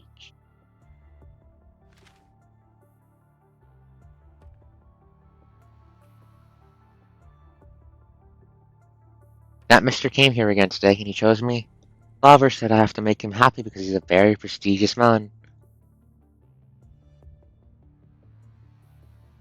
But he didn't do anything. We talked about me and my life here and about the other fathers in rows. He asked me a lot of questions about what I'd learned, too.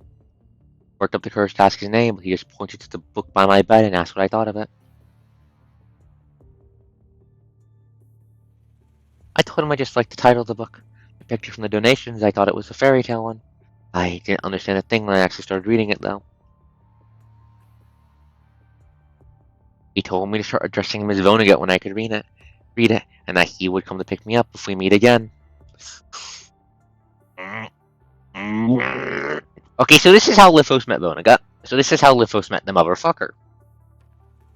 Am I supposed to believe that, or can I even wait until then? Rael has been gone for over a month, and Father only brought back his Rubik's Cube. Okay, so that's how Lithos met Vonnegut. It's fucked as expected. What does this passage mean? Does it have anything to do with the news just now? Vonnegut.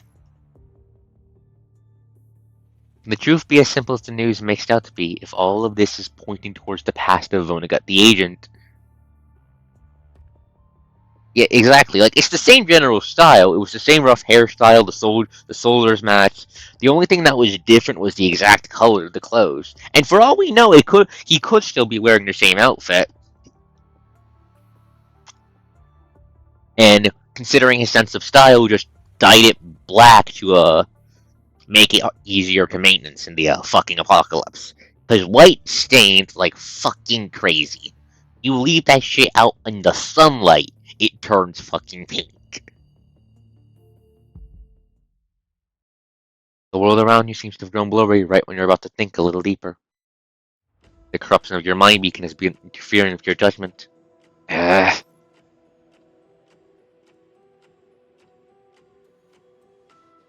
Why is the clock ticking? You turn around, hoping to pick the brains of your local guide, but see that he's standing afar, fully attentive to the entrance. Lamia looks this way, still holding the egg. Not a good time to think about these things now. Did you find something? An old book from Lithos is not going to help us leave this place. But are you okay? You reach your hand out, trying to touch you. What's wrong? You seem like you're crying? The question, you see your facial reflection in the puddle. Look on the verge of a breakdown, having had to live through too much pain and suffering. Been turning a blind eye to everything you've been through, pretending they don't bother you, and here you are, finally losing your cool. It's fine. No, I can't let it get to me. This is future me's problem. I can break down once I'm back with the squad. With everything that needs to be done, you know you've got no time to whine or become anyone's burden. I'm fine. Really? Yeah, we can look into these once we're out of here. Time is running against you. We need to prioritize calling for help. You look up, You break into a smile at signs for the wounds and bloodstains on your face. T minus 37.5 hours.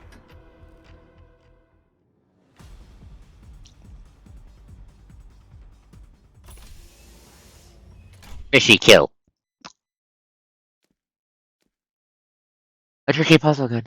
Are those working for Boningo all? Are those working for Boningo all into this kind of stuff? Yeah, Luna didn't do puzzles. Luna's places just threw hordes of demons at you and called it a day.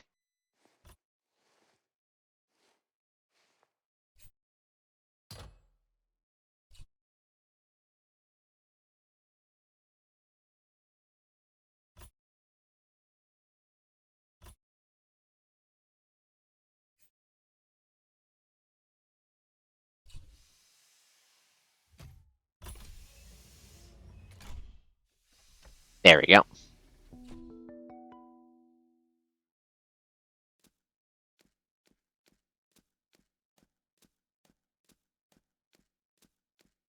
Ah.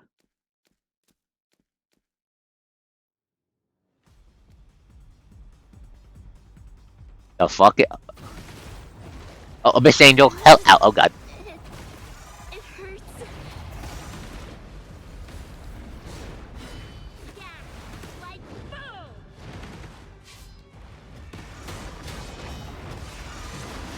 Shut up, horrible she demons. Die. In my way.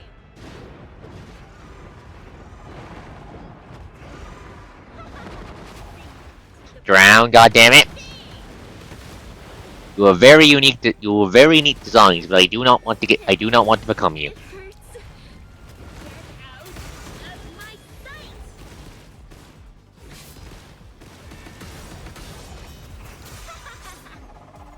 Yeah, like boom. Get out of here. There we go. Just rip through them.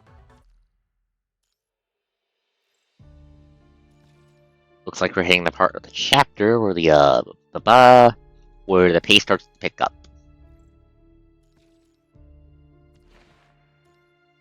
Insufficient balance. You tuck away the documents you just found and continue searching for hope in this maze of control room. After 2 hours of battle and searching, the trio finally comes across a transmitter that Lift's been using to communicate with the outside world. You tinker for hoping it would work, but see there's no fucking signal. Let me give it a try. Says Lamia, sounding absolutely confident. Are you going to contact Luna? Why would I do that? It's not like she'll come anyway. The mermaid lowers her head. No one is going to come for us. Lamia sounds upset. The confident person that she was just moments ago nowhere to be found. Anyway, I know how to crack Lift's cipher to restore the signal. I guess his method can only connect to the ground where the corrupted are. That's fine, good enough for now. She nods proceeds to tinker with the transmitter. She operates the machine in awkward movements, every single step taking what seems like an eternity. She seems like someone fiddling with a machine they've never seen before with the help of a manual. Are you familiar with this transmitter? Well, I wasn't, but I am. You're using the egg again. Found anything useful? No, but I know how to work the machine now. I didn't see you take a crash course just now, though. Well, it's the egg. Well, let's just say I did. Nothing can surprise me now. I found a few messages that Lithos left hidden in the punishing virus that only Ascendants can see. Only Bianca over here. Phantom Tracer would have been able to read these, right? Loninga and Ascendants came up with a lot of intricate stuff with the punishing and the corrupted. No, I don't want to skip the story. It's pretty surprising. I thought you were supposed to fire the punishing as a railgun like what Luna did. He remembers to herself. Luna focuses on Luna's the power focus when it comes to how the PV works, yes? Well, this should be good enough for us to handle most of our enemies. Gabriel always says only the weak need to get there or to work on their tools and techniques, and that these things don't really mean a thing when they're up against someone overwhelmingly powerful. Gabriel is a fucking idiot, that's why he's dead. And also because Alpha stabbed him in the gut for trying to feed Luna to his pet horror. Lamia looks up from a melancholy face, her gaze penetrating the wall in front of her, crossing the deep sea and reaching to a starry sky that's not there. Power grows at a diminishing rate, though. Except he was never even aware of this. Never even aware, huh? To be correct, Gabriel is not alone in his ignorance. Most people are trapped in their ignorance without realizing it. It's easy for them to take the things they encounter as the only truth and be clueless or show no interest in all beyond their understanding. Many are those who fail to even realize just how ignorant and biased they are. Ah, did something just happen? Eh. You seem a little more composed than you were. It's nothing. I just saw some reflections. Reflections of what? I don't know. I don't want to talk about it. She snaps back to this very moment of the draining present.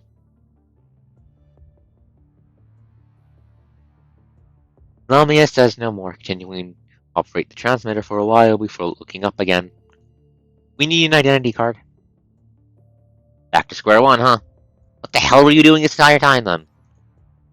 I just got up and running, but I'm no expert when it comes to cracking security. Taps her toes anxiously on the floor. The agent's minions sure like to make things complicated. Let's split up and look for the ID card, then. I'll take care of it. Let's put off the mic next for now so you can rest a bit here. You know, Lamia will do just fine on her own. Information gathering is one of the few things he's good at. Alright. This time, for cooperation, the mind connection is quickly severed. Then the mermaid disappears without looking back.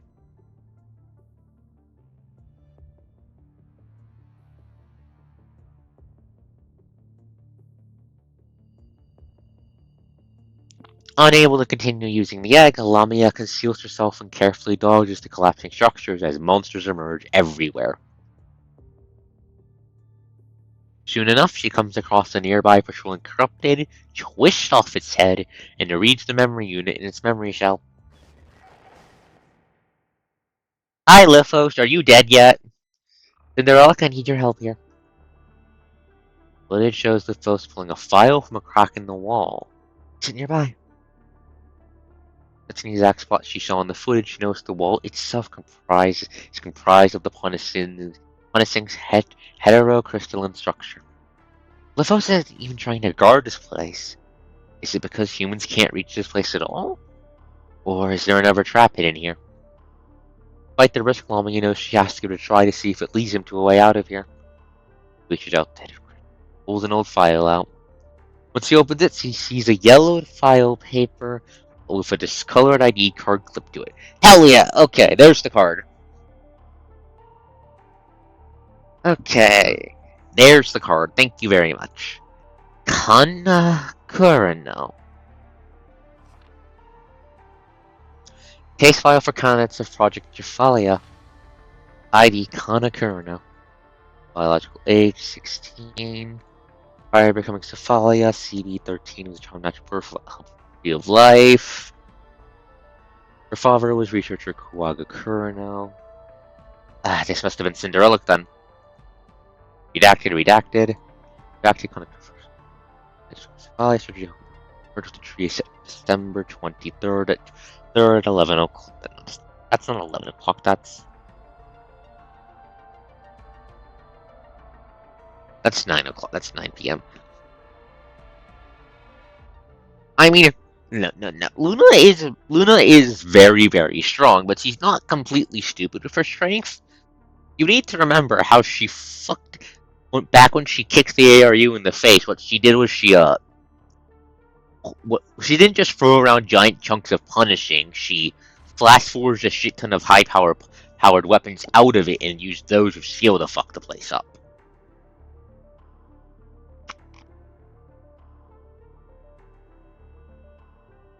Luna's like Luna's a blaster wizard. Luna's a blaster wizard. I almost said a bastard wizard. The Tree of Life. For a split second, the gigantic tree that nurtures the dead crosses into Lamia's mind. Sees in awe the technologies from back in the day. Lamia checks the date on the case file and sees that this happened before the punishing outbreak. Means you've got to have modified her then. Trying to process what she just read, Lamia places the ID card with the name Kana Kurino on the console sensor area. Let's see if it still works. The console, however, displays a message in bold. Insufficient balance. Access denied. Please recharge or try another ID. Did they put fucking Did they put gacha currency on the cards or something? Did,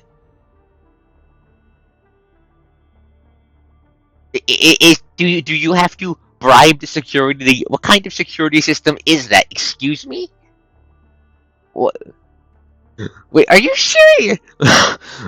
Wait, are you seriously making your own people pay to unlock this thing when this is your turf? And my computer, not my computer, my mouse, my fucking camera just fell over. God damn it, Coast English, please. Disbelieving, she gives the console several more tries, but gets nothing but the same response. I really want to find Lefos for a fight right now. Lamia feels anger boiling in her, but knows it has to wait. She decides to see if there's a workaround. Guess I'll try my luck with the other corrupted. No. No. No. Please don't be Kafalia. Please don't be Kafalia.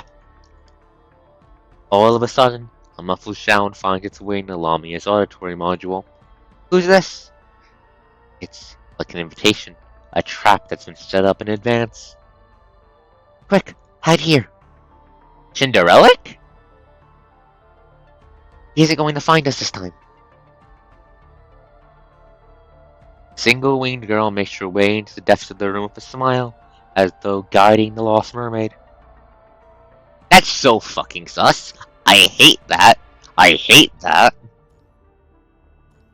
Meanwhile, with the help of your local guide, you have been going through the rooms trying to find clues.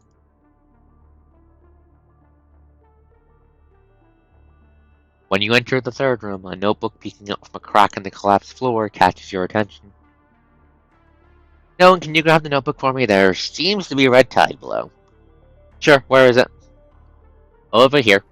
Takes the two of you, one severely injured and the other 90% blind.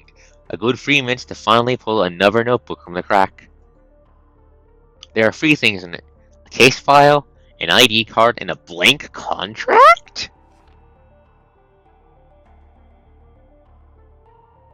The case file is the photograph of a girl you believe you've met before. Cinderelic.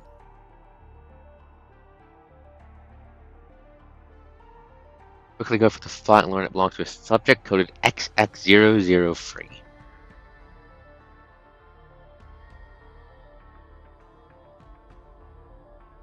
Subject was a modestly successful biotech expert born in the Golden Age.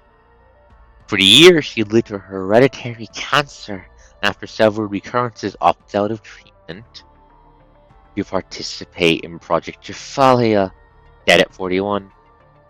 Oh.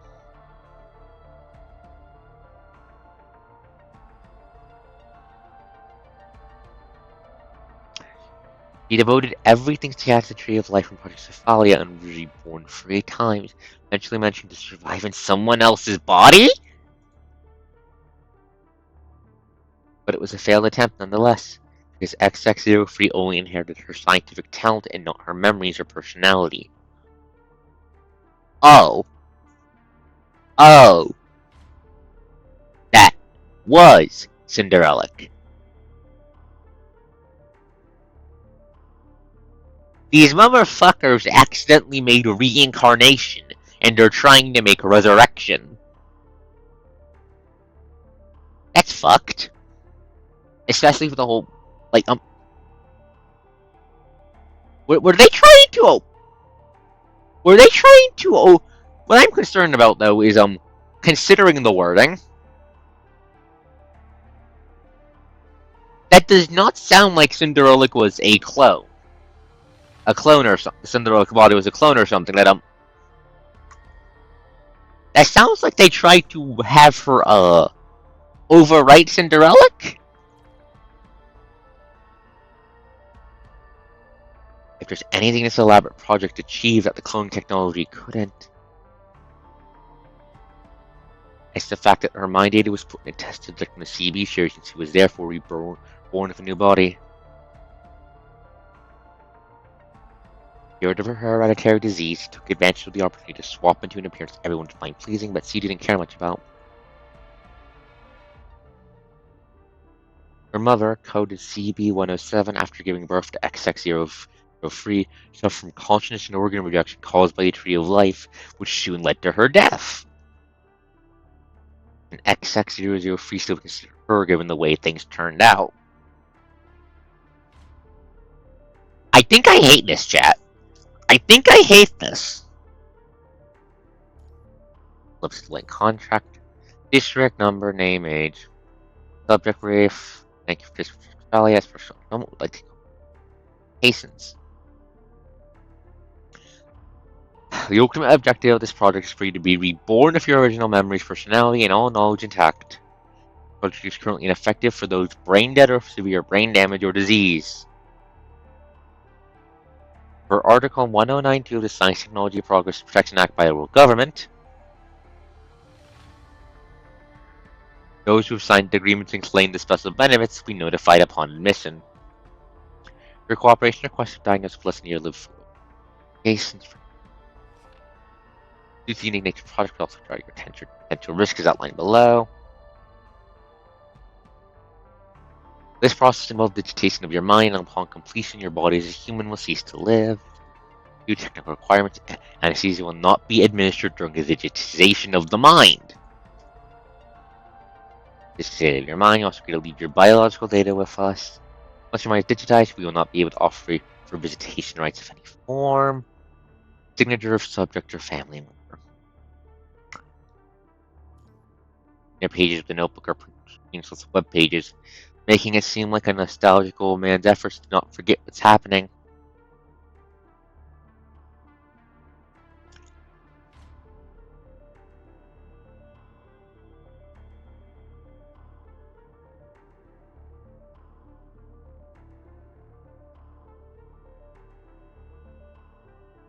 Oh my god. Is this an excerpt from some interview show?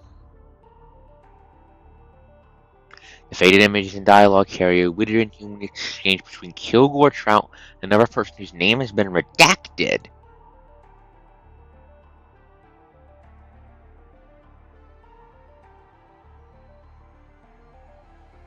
Okay, so now it's being ambiguous as if is Bona got Kilgore, or is that less? No, that's a generic design. I should probably bring these back and look into them. This ID card might help unlock the console. We should either send this to Lamia or ask her to come back. Okay.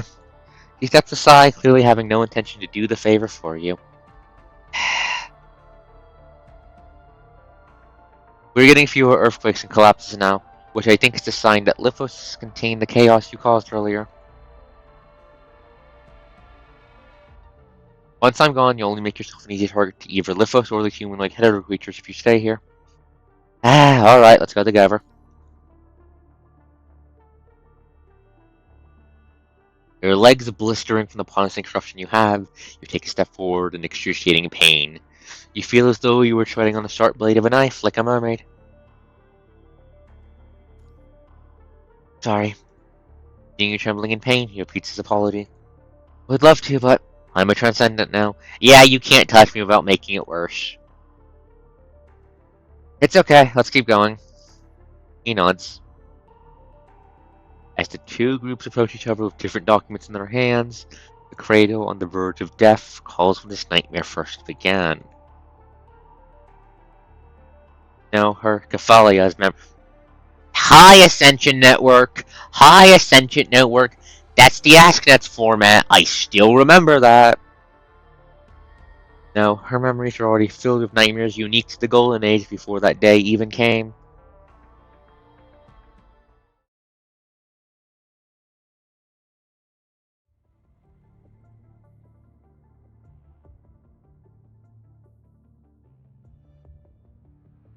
That's Kugawa Kurono. I recognize the head. That's Kugawa Kurono. This isn't what the higher-ups wanted to see when they decided to invest in you. Yep, I knew it. We're making improvements now, and improvements take time. To someone who's still got the time for a fling with the test subject? It is meant to test and see whether the test subject's stability of mind data is correlated to their emotions from when they were alive. Which is why I decided to show her love and encourage her to love. That's fucked. And how's that coming along? CB-103 is the only mother who survived perfectly compatible with the Tree of Life. Yet another instance of emotional and mental state mattering. We prove that compatibility indeed correlates with test subjects' emotional stability.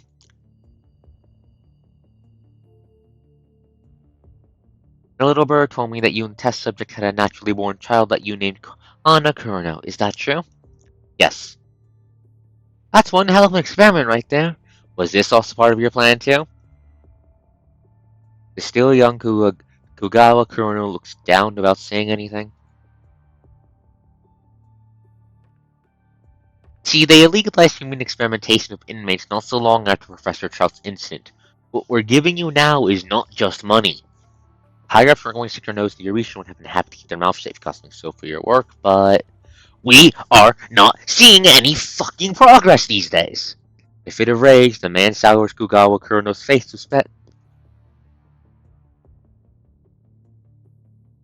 You're not raising your child here with the public funds. Put her to good use or get rid of her. You're running short on both time and money here. This rebirth thing just doesn't work. You probably want to start coming up with something that's going to please the higher-ups. Speaking of which, the Queen Bee system built on the Tree of Life wasn't too shabby at all. Let's Scafalia do mind connections with her children and makes them obey her orders, right?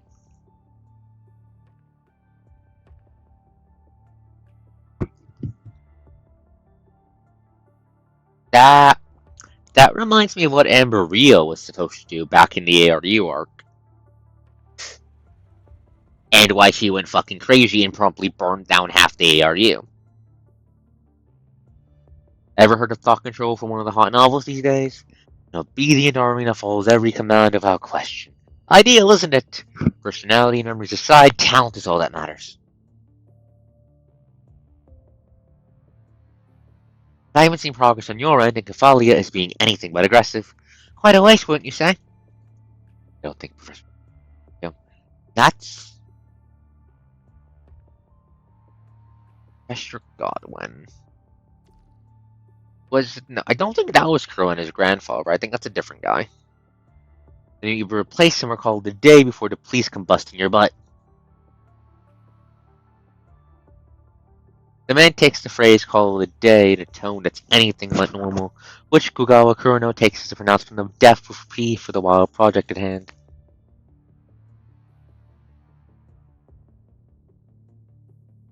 Only 31 researchers remain, silently watching over the 47 guinea pigs still alive.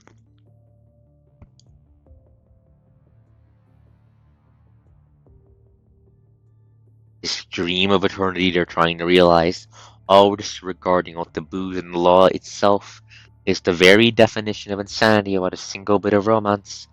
Yeah, you're doing fucking mad science.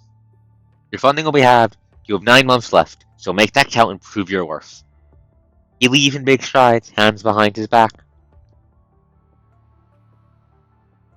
Funding got halved.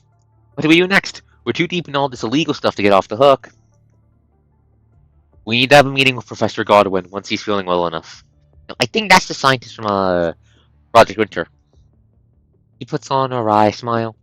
Even the best outcome requires comprehensive expenditure cuts. From the subjects to us, everyone involved. God only knows if this utopia is going to see the light of tomorrow. You made a hell and you call it heaven, you fuckbag.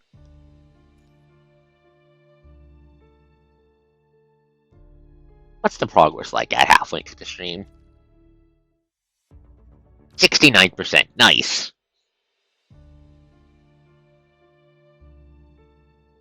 Yes. Like those motherfuckers from your quest.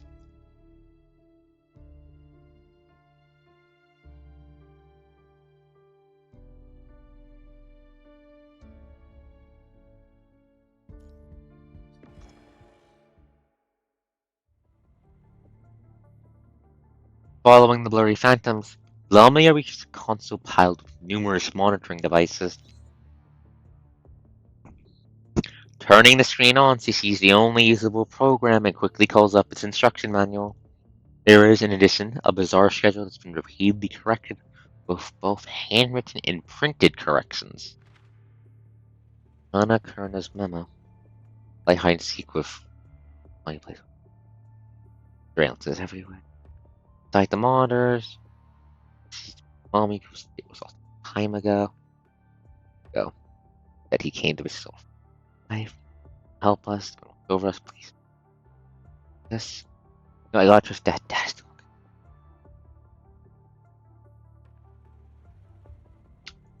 I think she was going crazy, chap. Don't hit the researchers. I need to join the Queen Bee system test. I need to earn points. I need to earn points. I need to earn points. I can't afford tomorrow anymore. Not enough time. Only those who pass the test get their own points.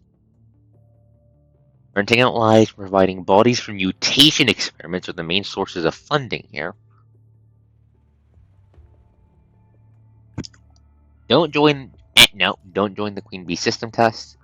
Don't go haywire. Don't kill. Don't be controlled by mommy. This isn't mommy's child. Hold. Keep emotions stable. Fuck emotional stability. What if technology advances one day and they find out emotional stability, mind stability, and tree of life compatibility are all unrelated? I don't want to do the test. I don't want to. Yeah, she is spiraling. Yeah.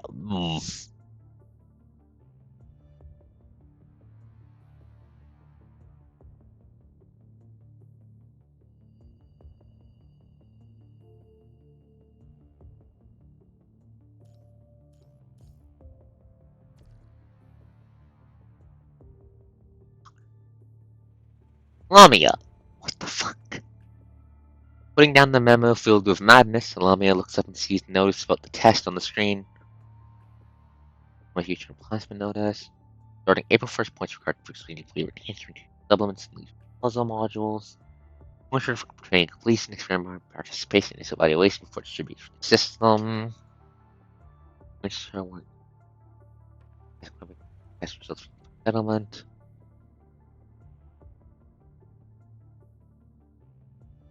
What exactly are these tests? CB1 official case protect them loosely after subject early. Going to screenshot by Professor Carl Kerno, there's identification of most of the test subjects. Attention must be paid to form station. Questions may be dots, reading and thinking test. As the monitoring devices are the most accurate measurements, devices need to ensure they are correctly worn. Deduction of points is meant merely as a preview. Actual assessment based on feedback from monitoring. Subject flow scores prioritized for transfer to EBFM. Experiment based for frame mutation. Knife to wear. All this?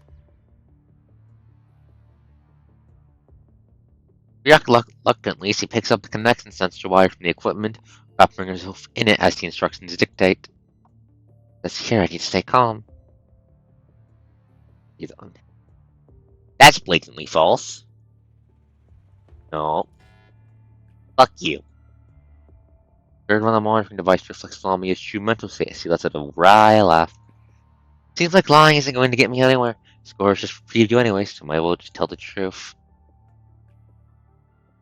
No brainers. That's close enough. Me, yeah.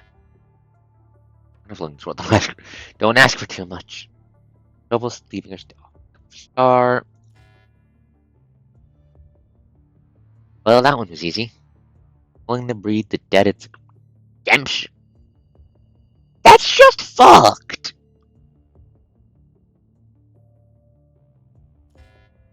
99 points. I feel somewhat nauseous. Breeding the dead. No! Everyone is related to Cephali needs sincerely ape for a guest to be able to survive? No, fuck that. I'm not uninterested in anything but doing that. No, fuck that noise. Lamia feels dizzy looking at the remaining 100+ questions. Chat, that's fucked.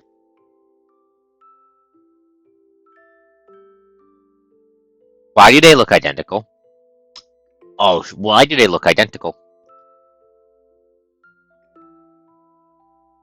Connor, the test is over. I have got some points left and I bought the parts for the model ship you were talking about before. Okay, no, that's Cinderella. We can tell because she has one wing and the wings are different, so... Okay, so that is Cinderella. The model ship. Jay, we're always trying to make things happen for people. Is there nothing you want for yourself? Well, I probably just want to see you and Mommy happy. I mean, this place was prime mad fucking science, complete with, emotional abuse of anyone and everyone involved. I'm so glad that Alyssa killed Kugawa Kura now. See us happy. She looks down and changes the subject. How in the world did you manage to bring the model ship here like this? I have a service robot that... Oh, here it comes. No sooner has she spoken at the service robot placed the box containing the model ship's parts on the lounge table. Thank you. Her eye smiles, she shakes her wings, temporarily lost for words.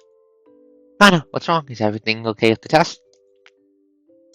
The test, oh, well, went, well, super well. I'm becoming Cephalia in an hour. We should put this model ship together before I go.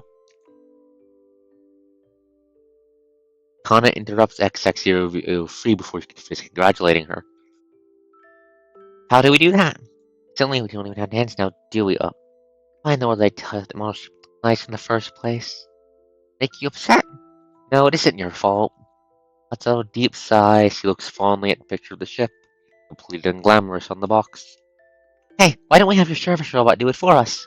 Wait, are you sure about Super Citizen you? Those bad guys that took our hands that we should hate. Kana watches the service opens the box and slowly assembles the model ship. It quietly moves up to XX003 and whispers into her ear.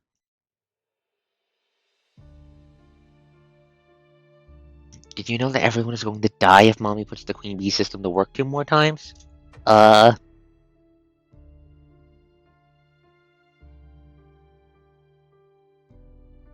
Something just fell over. What just fell over?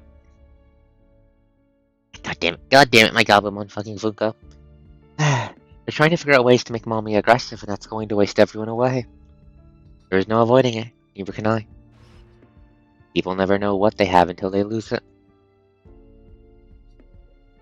You're CB-107's child. Mommy can't control you with the Queen Bee system because you aren't one of her children. The researchers don't have enough points to afford tomorrow, which means someone is going to come and bust this place down soon. Is this what that mister said too? Yes, I have a Goblimon Funko. As expected of a Funko Pop with a giant fucking horn on its head, its center of gravity is, non-existent.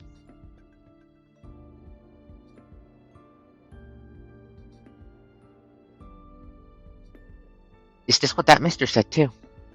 No, he showed me how and I had to look into it myself. So you see, Mommy plans to take her revenge on them before everything comes to an end. She wants to kill them all! That mister was right. They should become Tree of Life themselves if they want to be reborn so badly. Ah, this is great! Serves them all right! The more they push the Queen Bee system to secure future, the faster they bring about their own demise. Promise me that you'll take good care of yourself when we're gone. No, why should I do that? Because you're CB-107's child. You've got those wings that can take you to the world out there. Why won't you take me with you? We would if we could, but we can't. We would have loved to live on, to leave this place and see the real world out there. See if it's as despicable as this place. But we don't have that option anymore, unfortunately. I can help you. You can't become Cephalia, can you? That's a good thing, though. You being the one that survived, that is.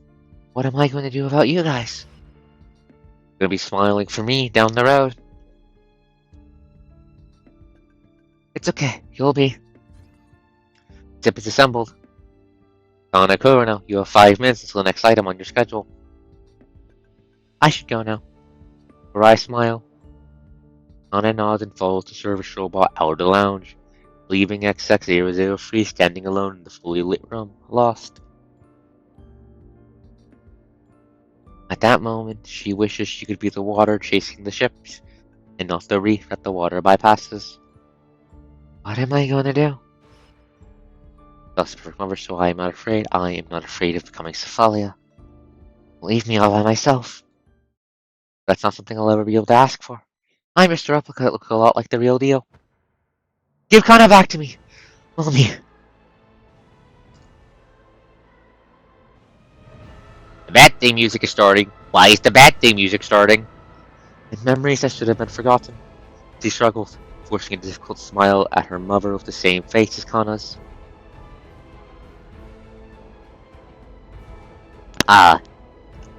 Cinderella is like a Lithos. A clone. The smile works. The crazed woman hesitates for a second for her only beloved child, before anger quickly returns. Nah. Yes, it's futile. Kana's wings are broken, and her hair has been combed by Mommy. But it's okay. It's okay. It's okay, Mommy. Aurora and Kana are the only people existing in our world. If Kana isn't coming back, what does it matter if she sacrificed herself for what remains of the world? The girl reaches for her wings that are causing her excruciating pain, and tears them off with sheer force. I can be her, as long as that means I can fulfill someone's desires. As long as that means I won't be left alone all by myself. Even her hair that hangs up her shoulders, she can cut it off the blades in her wings. See, I look exactly like Kana now, right? The woman finally regains some of her composure. She trembles.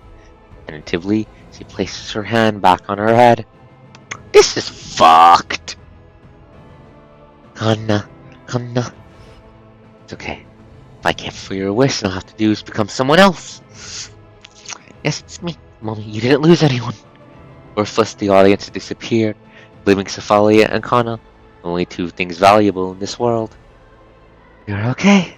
Thank goodness. Please smile for me just once more. This is how you always been navigating life, right? Memories and the cacophony of reality emerge, turning into a flood that gusted into her already chaotic mind. You harbor similar doubts yourself, right?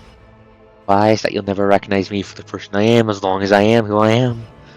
Consciousness is too frail and can't be hatched. We could become one though. If we could become one. Cinderella, do not eat my fish. Do not eat my goddamn fish. I will shoot you into the afterlife.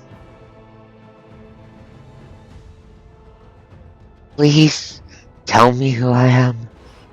And we could be anything we want to be.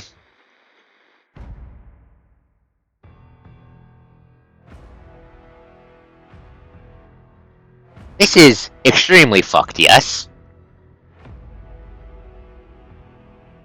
Like, I think this womb should be dragged onto the land, and then Babylonia should park above it and just launch an arsenal it for like a day straight.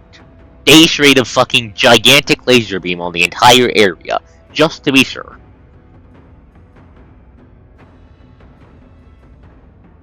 The wires of the monitors tangling around Lamia have turned into red umbilical cords, connecting her to the giant red egg.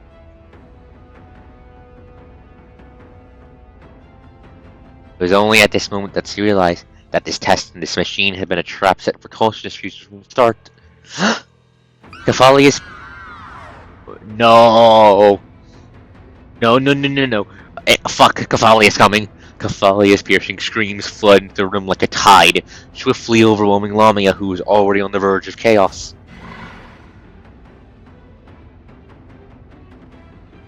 Enticed by the screams, a plethora of hetero creatures file in. The control room is shielded on all sides, leaving no way out and making mind connection impossible.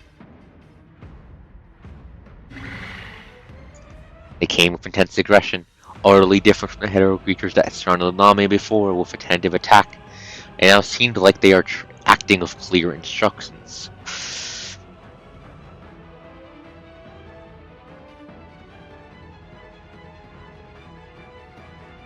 Give me a second. Need to drink my water.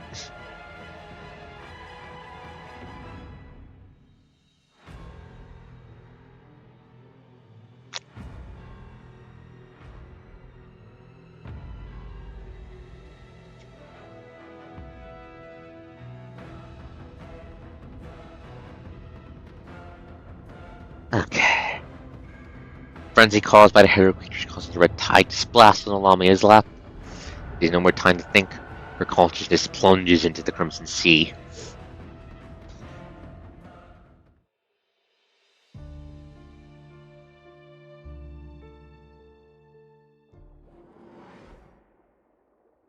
My mind is fusing with the egg?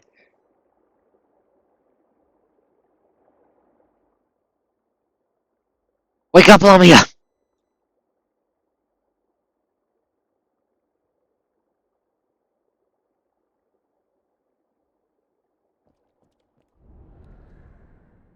Get out of the fucked up water space. Life been recycled. X600 freeze alive. Please save her, mister. Self-cognizance is already in turmoil. Even if she's saved. Self-cognizance.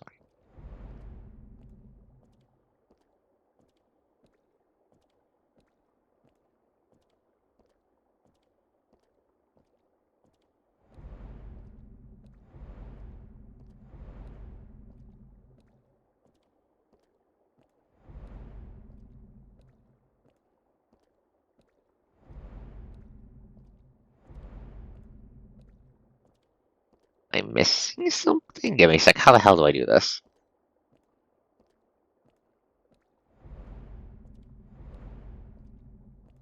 There we go.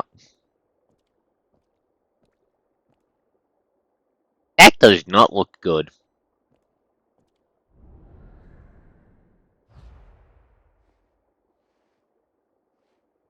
Give her a new name, not X600 free or condo, but one that truly belongs to her.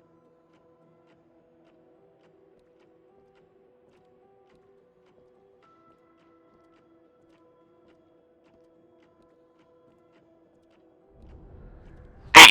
Holy shit, I do not know why. Around here, birds could kill themselves with little flush in the relic. Hopefully, she will find her true self.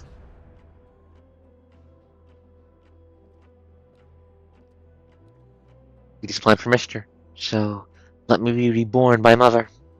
No, fuck off.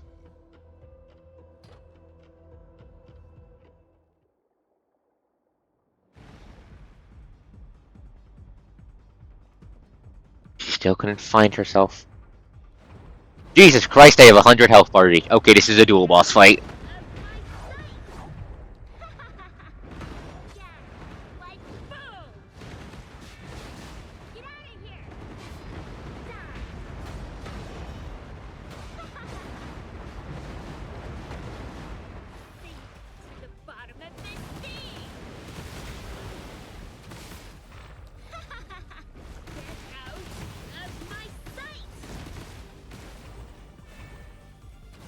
Okay, dual boss fight, she fairies.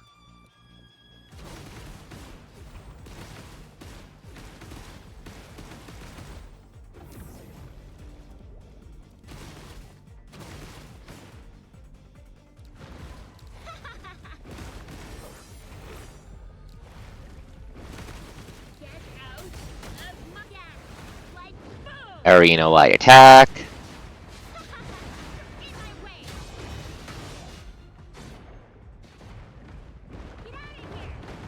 Eat this and this.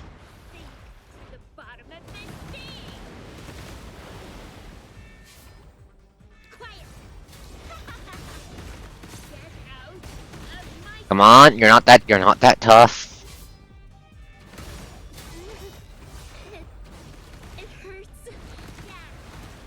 And drown.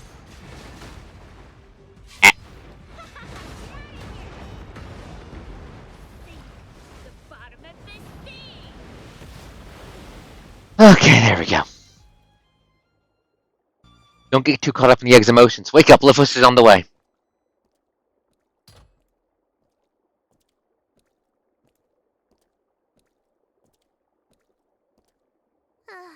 You're here. The kid who stole Cinderelic. I do not like Lithos' voice, chat. I do not like Lithos' voice, chat.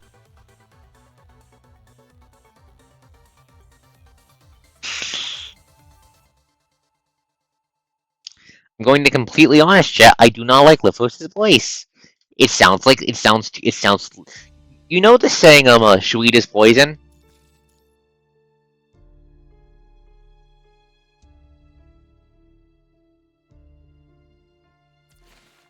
Okay. Promised demise. Is it time for us to finally kill Lithos? Because, chat, I'm going to be honest, I really want to kill Lithos.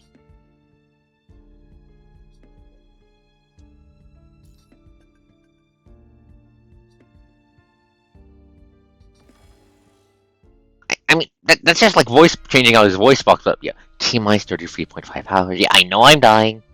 I know I have like little over a day left. Merging from a looping illusion. Lamia can't stop herself from shaking. She glances at the human commandant, covered from head to toe in wounds, in front of her, and no one who stands so far away she can barely see him. Looking at the sludge around her that used to be hetero creatures, she quickly realizes what happened. Is that a mind fusion? She realizes the egg in her arms are the root of all evil, but she clutches tightly to it all the same, like an orphan holding a weapon on the battlefield. It's all good for now, Lamia. How long have I been here? Not counting the time it took for me to come here, about an hour. Why did you come here? To give you the ID card. Lamia falls silent when you pass her the ID card with X6003 on it. Let's just hope we got enough money putting these two together. What do you mean? Lamia quickly brings you up to speed about the illusions she saw and all the shit she's had to deal with. These hetero creatures are so organized they've got to be under someone's command.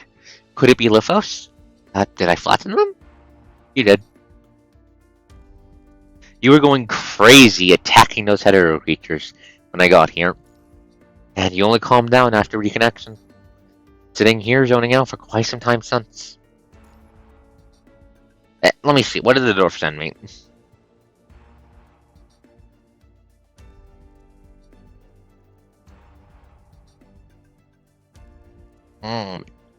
I appreciate the gift. I was zoning out. So why didn't you just take the egg? Humans might not be able to touch it, but you have someone with you who can. Because I trust you. What? I said I trust you, Lamia. I trust that you don't hate this world as much as you make it yourself seem. That you care more about the humans who brought you into this world. Am I right? Lamia lowers her head, deep in memory because of these words. Do you really mean it? That this isn't just some temporary partnership sort of thing, but that you actually trust me? I did, or else I would have done things differently. Why do you think I connected with you knowing that my mind beacon would get contaminated? This is another lie. You were probably taking the egg when no one told you that Lithos was coming this way. He's coming off the connection, this is our only chance. The egg is very important to Lamia, and he's not going to hand it over without putting up a fight. So I can protect my connection once he gets out of the deep sea with it. What was to do with the egg then? We can't afford another catastrophe. We have to make this opportunity to count and take control of the egg with our own hands. You can touch the egg, it's going to make the mind connection between me and the transcendent easier too. Lithos can still mess with my frame though. He might be able to make me do what he wants me to do, but giving me the egg is like handing it right to him because he can control the punishing around me. Come on, I need a workaround. I don't have one. Lithos is going to merge with all his consciousness even if he dies in our room. Being an ascendant just makes it that much easier for him.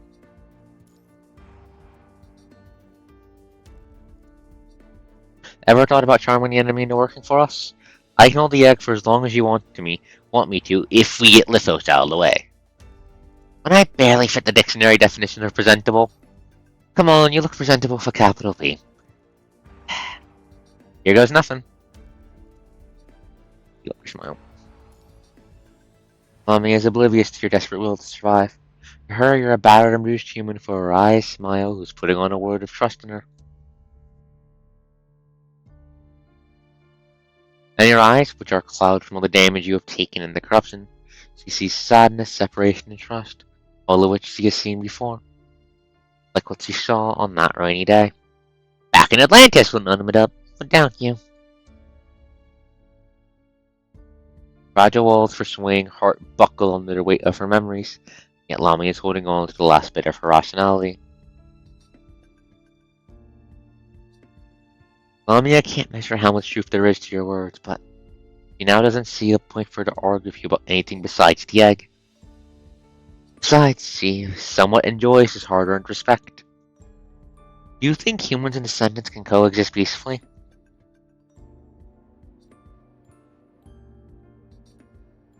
Choosing a rare opportunity for dialogue, Lamia asks you, someone whom she believes thinks about world peace and all, raise a question that crosses your mind every now and then. I mean, yeah, of course I think they can. It'll require, not killing us with a punishing virus, but I don't think that's impossible. And there's no telling whether there'll be an equal standing when that day comes. Well, I've observed a bit of a change in Luna's attitude these days. The clock ticking down on you, Lamia drifts away from the here and now, into that dreamy journey of hers that she hasn't yet had enough of. Lamia? Looks away. She looks your way with a dreamy look in her eyes. Listen, Lithos is coming this way. Being Kafali will find you as long as you have the egg with you. We only get to use these 2 ID cards to defeat Lithos. So there's no future if we don't get rid of him right now. Get rid of Lithos. Get rid of me. Lithos! It took him a little longer than you thought, but here he is. I thought you wouldn't come. Dealing with those dreams that you people messed up and left to rot definitely took me some time. And it doesn't help that you aren't the easiest person to find in this world. You've been staying holed up knowing that last shot takes 48 hours. Either you know what's going on, or... Lithos scoffs at the young man behind you. Someone has been feeding you information and guiding you. Why bother asking when you already know the answer? The whole story about how you can't see. That's a lie too. You think everyone and everything in this world needs to meet all your needs and wants, Lithos. And so do your fathers whose guts you hate. Going straight for the personal attacks. I approve, Chloe. I approve. 10 out of 10. Rub it in. Oh shit. Oh fuck. Oh no. Oh crap. Oh crap. Oh crap. Oh crap. Oh fuck. Oh fuck. Oh fuck. Oh fuck. Chloe, personally attack the Eldritch Abomination. Please insult the Eldritch Abomination so it goes away.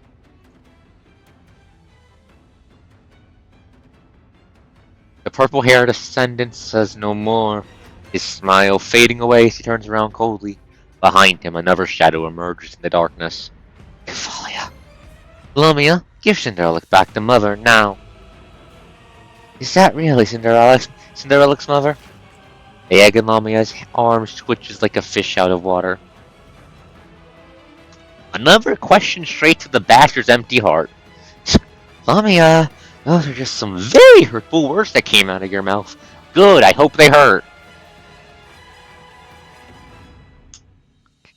That Lithos did. That Lithos did.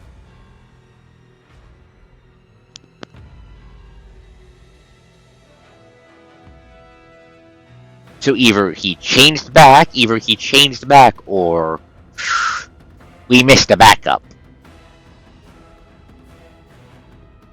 You've been feeding her nothing but lies. She's not going to find herself even if she's reborn. She's just going to become one of your tools again. Says someone who's been using the kid as a tool this entire time. Do it, Lamia. Mermaid silently raises her weapon. Saying nothing, Lithos walks up this way, all the while keeping Kefalia behind himself. Let's get down to dealing with the traitor first. No one, watch out! We can't lose anyone here, Lamia. We need your help. Lithos, she is here. There is no way you can bypass her enhanced permissions to control the punishing. Oh my god, the fishy's lying. During that fragmented hallucinatory journey she had, Lamia caught glimpses of the truth in the egg. I can do this all day, Lamia. The rest of you, I'm sure Kafalia will have no trouble dealing with. It's time to kill him. It's finally time to kill Lithos.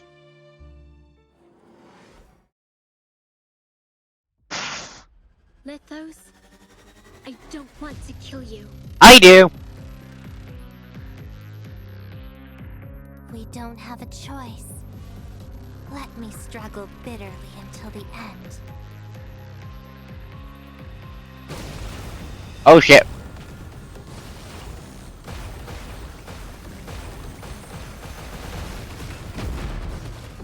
Get out of my sight! It hurts, yeah, like boom! Get out of here!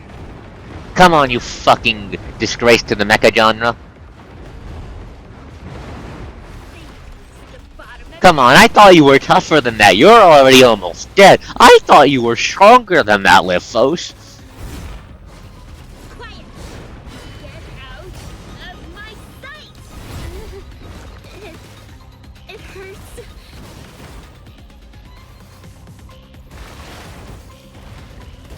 Yeah, like boom! Phase 2. Dual domain expansion bullshit. Where the hell is it?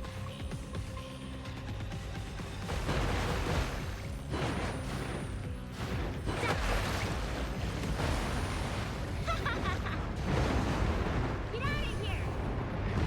Die!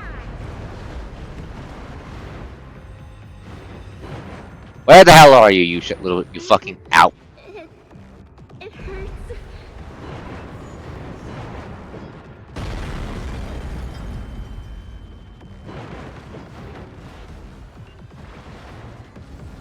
Think the bottom of this sea!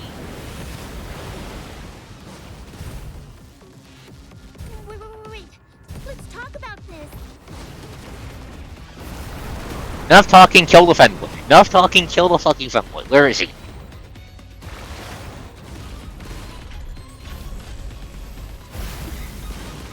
Shit, got down. Quiet. God damn it, die. Of my sight!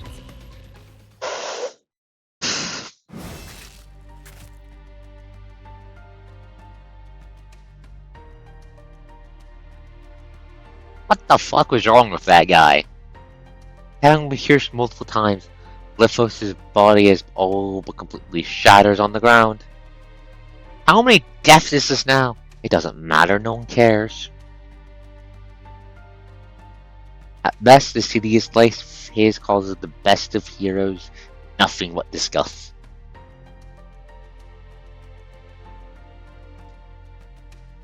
Whenever this battle happened or not, dying at the predetermined time as he has promised is a mission he must complete. Next, his consciousness will merge with Fal's cradle, after which he will replace the traitor who died as the new joystick. This consciousness is not like the traitor, so he can't last long in the cradle. Why, he has to time it perfectly, so he can trap the Grave Recombinant without any hiccups when the final moment comes. Good enough. Mission is complete, and everything went according to plan, he says to me. No! Just liability plans to let's fill you away, they haven't dealt with. We can't wait any longer. Cradle continues to collapse, everything will be buried at the bottom of the deep sea. But he doesn't have a choice but to leave the two variables in the hands of his other self, who's merged with Kafalia. What if things don't go smoothly? It's the revenge of a replica on him. After all, he only values the real Lithos as he is now. Step by step, Lamia walks up to Lithos as she keeps her eyes on him. Lithos, on the other hand, keeps a satisfied smile on his face, even when his head is penetrated. This is good enough. Mission is complete and everything went according to plan, he lies to himself. I'm glad it said he lied! Lithos is dead. Fucking crab rave. How many left? How many left? 1, 2, 3, 4, 5.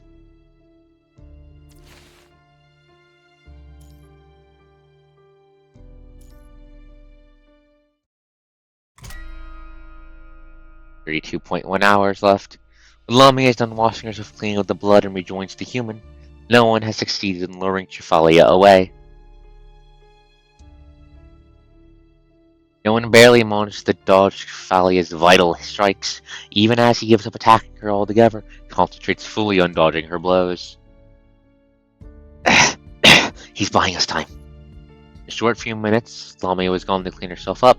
The human had become all but soaked in her own blood. Are you okay? More so than it is meant to check on the human's physical condition, the question is meant to find out how they're feeling on the inside. The human looks up at her with a weary smile. Just the corruption. Corruption? Once he looks up at Thalia, it hits her just how much damage it can cause when humans and hetero creatures come in contact. The mutation is the least this humanity's hero will face, even on the off chance that they can make it back home safely. That's fine! Cut off my arms! Replace them with robot arms! With robot arms, I can hug Lucia harder, and carry bigger guns to shoot Vonnegut with. Should I help you with Cathalia? No, let's head to the communication room first. No one showed me this place. That's our rendezvous point. Where? Secret base. Safe from the collapse, won't catch Falia's attention. You can only use it as an emergency shelter. It's only a matter of time before they find us if we go there now. Got it. Lamia holds out her hand to help the human get back on their feet. Sees that their feet have blistered to the point of looking like pulps of blood and flesh. Do you want me to carry you? Am I wrong, Xana? Am I wrong, Xana? He looks away, feeling awkward. Lamia has been avoiding eye contact with everyone she's seen the entire way. That'd be very kind of you. The mermaid gathers her long hair to the front and bends down and offers her back to the human. He offers to catch to hold the human with one end while still holding the egg with the other. Keep yourself steady as you lean against her back. I didn't say... Yes, the cosmodan can't become a construct. That doesn't mean they can't give me 6 cybernetic limbs. We know cyborg limbs exist. Revenge had some before his ass got domed. Domed. We've seen a couple NPCs with them. Cyborg limbs exist. They can replace my legs. We can put guns in my feet. Keep yourself steady as you lean against her back. Holding on to Lamia's hand, you stand up somewhat precarious. It is! The fishy's a good soul. As the two of you come into contact, her cool body provides a moment of relief to the burns you've sustained, and as her back becomes glaringly stained with your blood. You want to apologize to her, yet as he travels down the bumpy path, there is nothing you can do but lean your head powerlessly against her shoulder, every bump seemingly delivering a major blow. Hey, it's a little... My neck is getting tickled. I'm sorry. You're not Bayonetta. Not yet. Not yet. Not yet. Put guns in my fucking feet and I can change that by kicking Vonnegut in the face and then shooting him. Halfway through your apology, blood drips out of both your mouth and nose like pearls coming off a broken string, choking Lamia's cheeks and soft long hair. Sorry. You blur out an apology, knowing full well that it's the punishing and the mind beacon corruption that are to blame. Stop apologizing.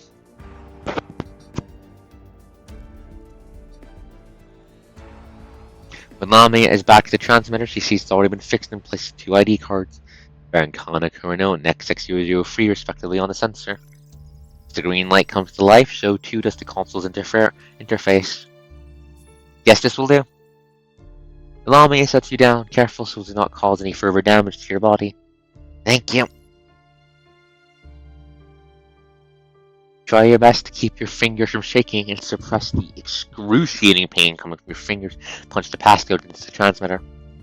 With it, a connection icon pops up on the screen. Jeez. A construct. Finally! After 16 long seconds, a construct soldier you've never seen before shows up on the screen. Who's this? Gee, the video quality is terrible. Send the emergency code and ask if you connect someone in charge. Who knows? You know what? Let me just leave the hair. A few seconds later, she's Celica on the screen. Celica, it's me. Currently 5,000 meters below sea level.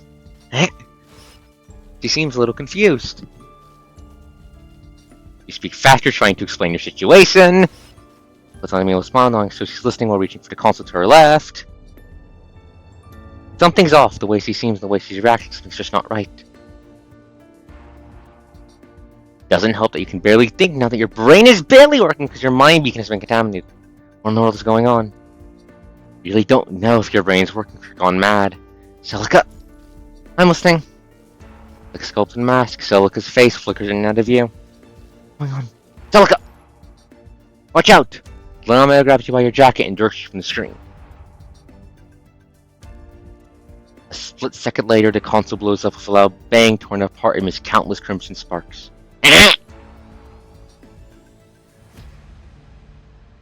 Severely injured and no longer the agile person you've been, you feel dodged explodes completely and end up with thigh penetrated by a shard.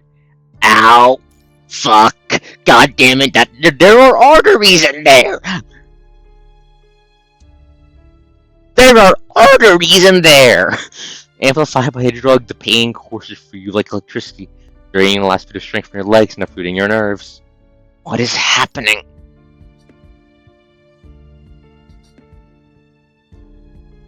As you think out loud, you see the world around you slowly blacking out as the long overdue dizziness washes over you. You have to try to fight off life-headedness to keep the world around you from being swallowed by darkness. When your vision finally returns, you find yourself sitting in a corner in the control room soaked in cold sweat, legs spasming in pain. You know you can't get back on your feet again. Hesitant, seems trying to find the right words to say, she squats a few steps away from you and pokes the air at your eye level. With it, the red mist disperses and ripples away. Remove the filter mask to try to remain calm. Are you feeling better?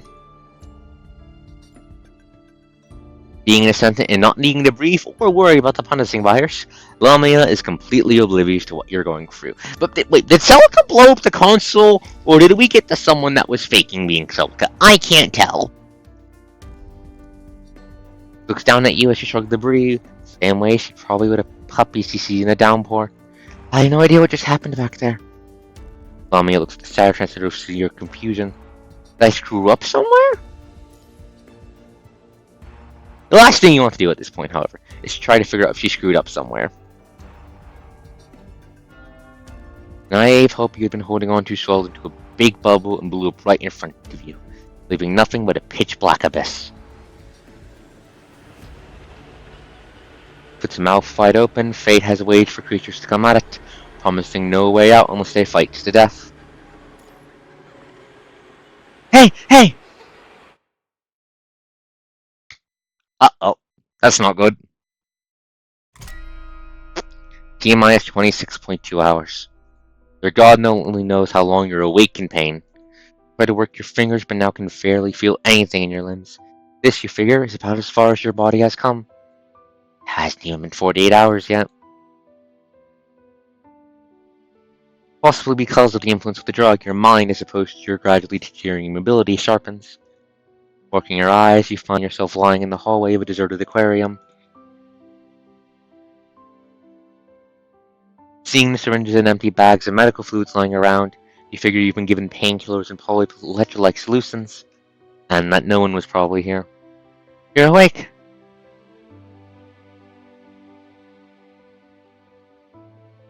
Fishy. Holding on to the edge, the mermaid leans against the railing. Did you bring me here? Yes, I didn't know what to do when you passed out cold, so I thought I'd bring you here first. No one did some emergency first aid on you with the kit he brought down here. I'm surprised you weren't the one that did it. I'm no doctor! I was trying to keep the punishing in check. Pretty sure your corruption would have gotten worse with the transcendent around you.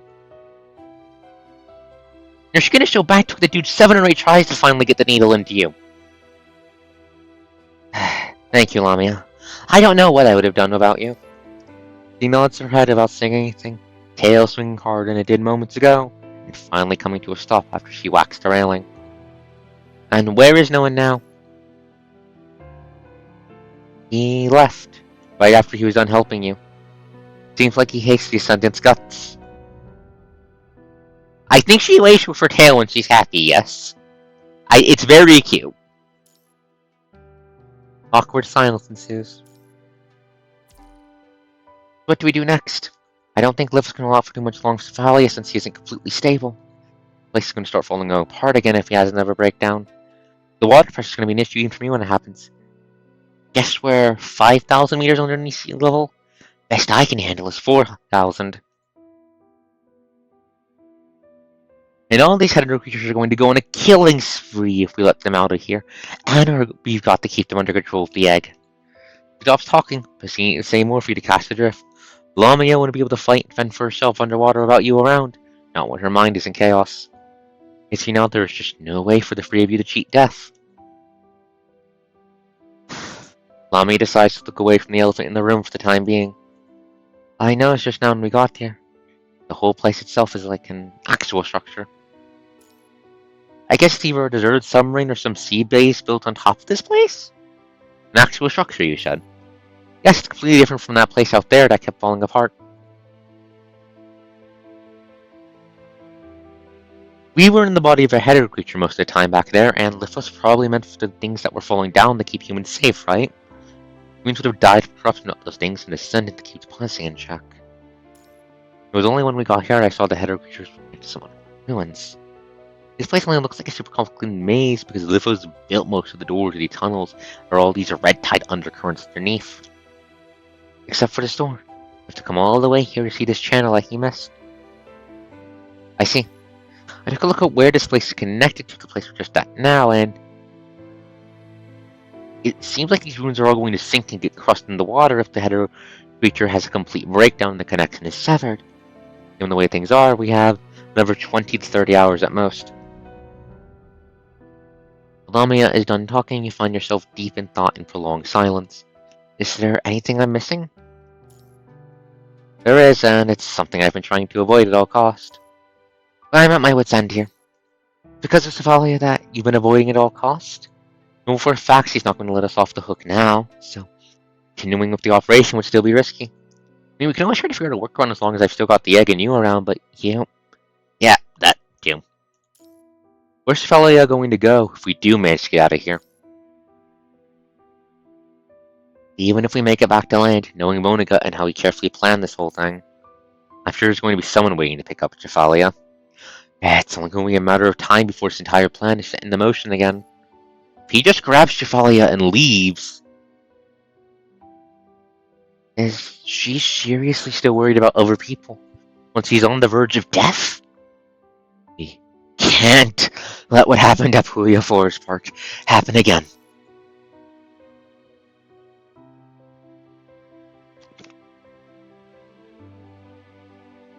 You let out a deep sigh which causes your body to curl up, which in turn stretches your skin and causes still more pain. Even such excruciating pain, the human raises another question. Lamia, do you think you can beat Kefalia on your own? No, not when I'm here. Say if you could leave this place, go to the sea surface. Maybe search somewhere the pulsing isn't as dense. Would your answer be different? Why do we need to beat Kefalia, though? It keeps those hetero creatures in check for Vonnegut, which is good for everyone. Good for everyone once he doesn't give a damn about mankind. You've seen those hetero creatures that she gave birth to, haven't you? They seem anything but friendly, if you ask me.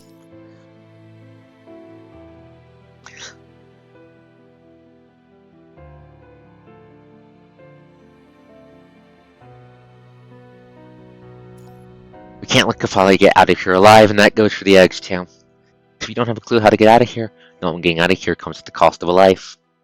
Ask Babylonia for help. For them to help you, they'd have to be notified ahead of time, take time for them to get down here, even if will catch your attention while getting out to sea. We're likely belong gone, but if then everything for nothing. Make Lamia Kafalia's technology this? She'd never agreed to it. The only off-chance she made pull it off, there's no way Lamia would wait for task force to get here to kill her. If anything, she'd leave this place hating mankind even more and come back for retaliation somewhere down the road. But there are no other options, and now you're beating yourself up, blowing up all of your clones alongside of Lithos's. think I'm losing my mind here, but desperate times call for desperate measures.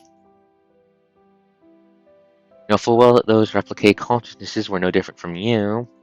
That's not your place to decide to face beings. I'd be okay if someone treated Lucia the same way. Your impossible death, you think of damage Kefalia might wreck once he gets out of here. All the lives that'll be lost because of that. If Kefalia gets out, I think the introduction of intelligent hetero creatures to the ecosystem would, GG, everyone dies. There is only one way out of this.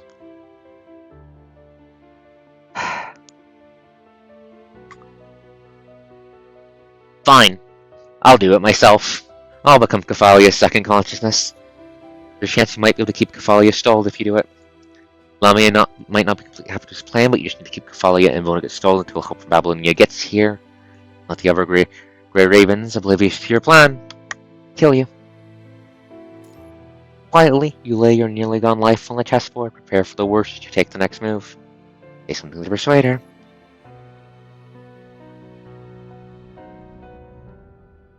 Lamia, what does the egg mean to you? An opportunity to fulfill my wish. And what is your wish? I want to go somewhere far and see what it's like. To catch up to those people. See for myself the strawberry sky they've given up their lives trying to pursue. Discover the truth the universe holds. Would you still want to do that? Whilst destroying everything there's ever been? Do you fancy a future where there is no one? I don't. What does it matter? You would die and so do civilizations. I've seen it over and over. Lives hardly mean anything when the universe reverts to when it began. The future without humans is nothing when you compare the two. Looks ahead, gaze merging to the void of the starry sea. Still enthralled by those illusions, her soul wanders afar. That last thing you said just now makes you sound like an ascendant. Well, that's exactly what I am. Sounded more like an ascendant than you did Lamia. What do I need to say to sound like myself, then? You didn't object when I said you cared about the humans who brought you into this world. So, do you? I do, but there will come a day when humans and civilizations on Earth all die. That much I know to be true. I know I'm sounding contradicting here, but that's fine. Being contradictory is being human. It's possible for you to care about someone, at the same time feeling so sick and tired that you want to give up. There's nothing I can... Why'd you save me then, if you really didn't care about humans? Is it only because you find me useful? No, that's part of it, but mostly because of what you said.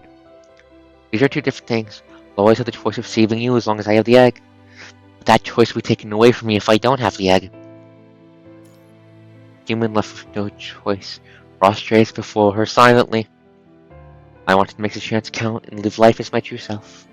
See, I don't have to be Lillian or any of those people I've worked with, just be out there without having to worry about anything. And where does that leave Cinderella? These words hit home. She that the egg helped her become Lamia, where Cinderella was stripped of her name and freedom and turned into a tool. Is it because he's useful? Or is it because people don't get to choose if they become one of hetero creatures? What choice did Lamia have herself? No, I never meant to.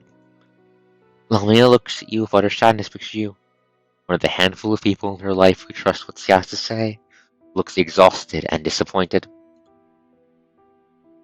She doesn't want to treat Cinderella as a tool to get herself what she wants anymore. Cinderella, I understand what it's like getting left behind and stranded. That's why I have these wishes. Lamia looks up and, like a prisoner yearning for the world out there, gazes towards the illusory starry sky deep in her memories. The bright light she saw in the simulation still beckoned her, casting her into a sea of confusion. Yet she understands that it's not a desire for power that drives her towards the starry sky in pursuit of the truth of the universe, but longing to see for herself what the places like that they all were willing to die for.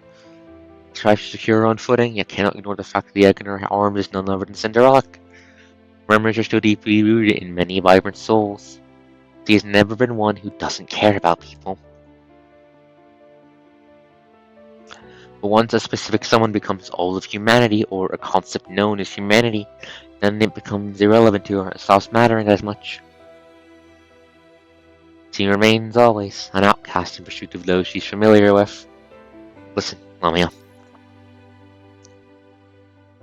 Seeing her hesitate, you open your mouth, knowing exactly what's going through her mind. There are many out there like you, like Cinderella, seeking help. They don't have what it takes to become ascendants or even constructs. I'm sure that a lot of those people enjoy being around you, even if you don't have the egg. Are you sure? Yeah, so I do. Yeah, and so do I. Enjoy being around you, and I just wanted to say thank you. I will be gone before you know it, and I'm sure you know why, no? I just wished we'd met in better times, so I get to know you for who you are and understand your struggles. But it's okay, because there are a lot of humans out there. Humans like the ones who brought you into this world. I know you, and you do know what took them away, don't you? The punishing. The egg is taken away, which, as you know, will cost more lives than you can imagine, leaving you all alone in the vast expanse of the starry sky. Is that the kind of world you want to see? I know, but I just...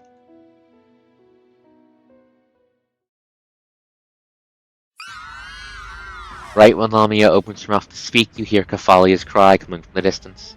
She's here! Lamia? I'm going to bait her away from here. We'll be back after that.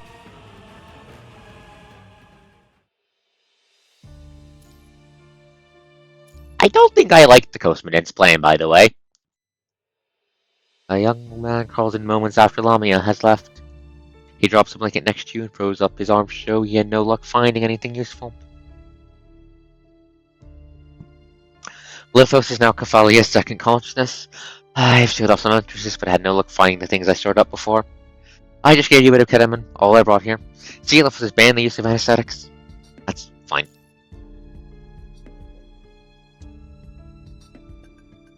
This young man looks so much like no one that you can't just bring yourself to tell him to give up life. In about 20 hours left, you can't think of anything better than this. Let's take the egg first. Okay. Lamia is having trouble making up her mind now. To know what she should do with the egg. We take advantage of this and stop her. Before it all gets out of hand, it turns to a big disaster. A lot of people are going to. What about you? That sending girls from the womb by all the choices, yes, but that goes for you, so what about you? Are you going to sacrifice yourself because you're at your wit's end? You've seen through me. Avoid sacrifice, that's the only way for you to fight back. I know! Hang in there, I know you're trying to save the world here, but that doesn't mean you should overlook all of our possibilities. Thank you for being the voice of reason, Chloe. Throwing your life away like it's trash isn't exactly smart. So hang in there and give it a few more tries. You always have the option of giving up and telling the world that you tried it all when you really have tried it all. Right back at you. Not saying anything, he waves his hand before turning around to head towards the exit.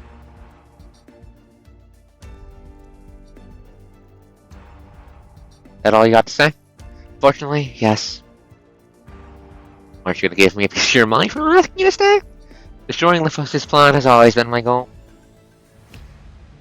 Goodbye then.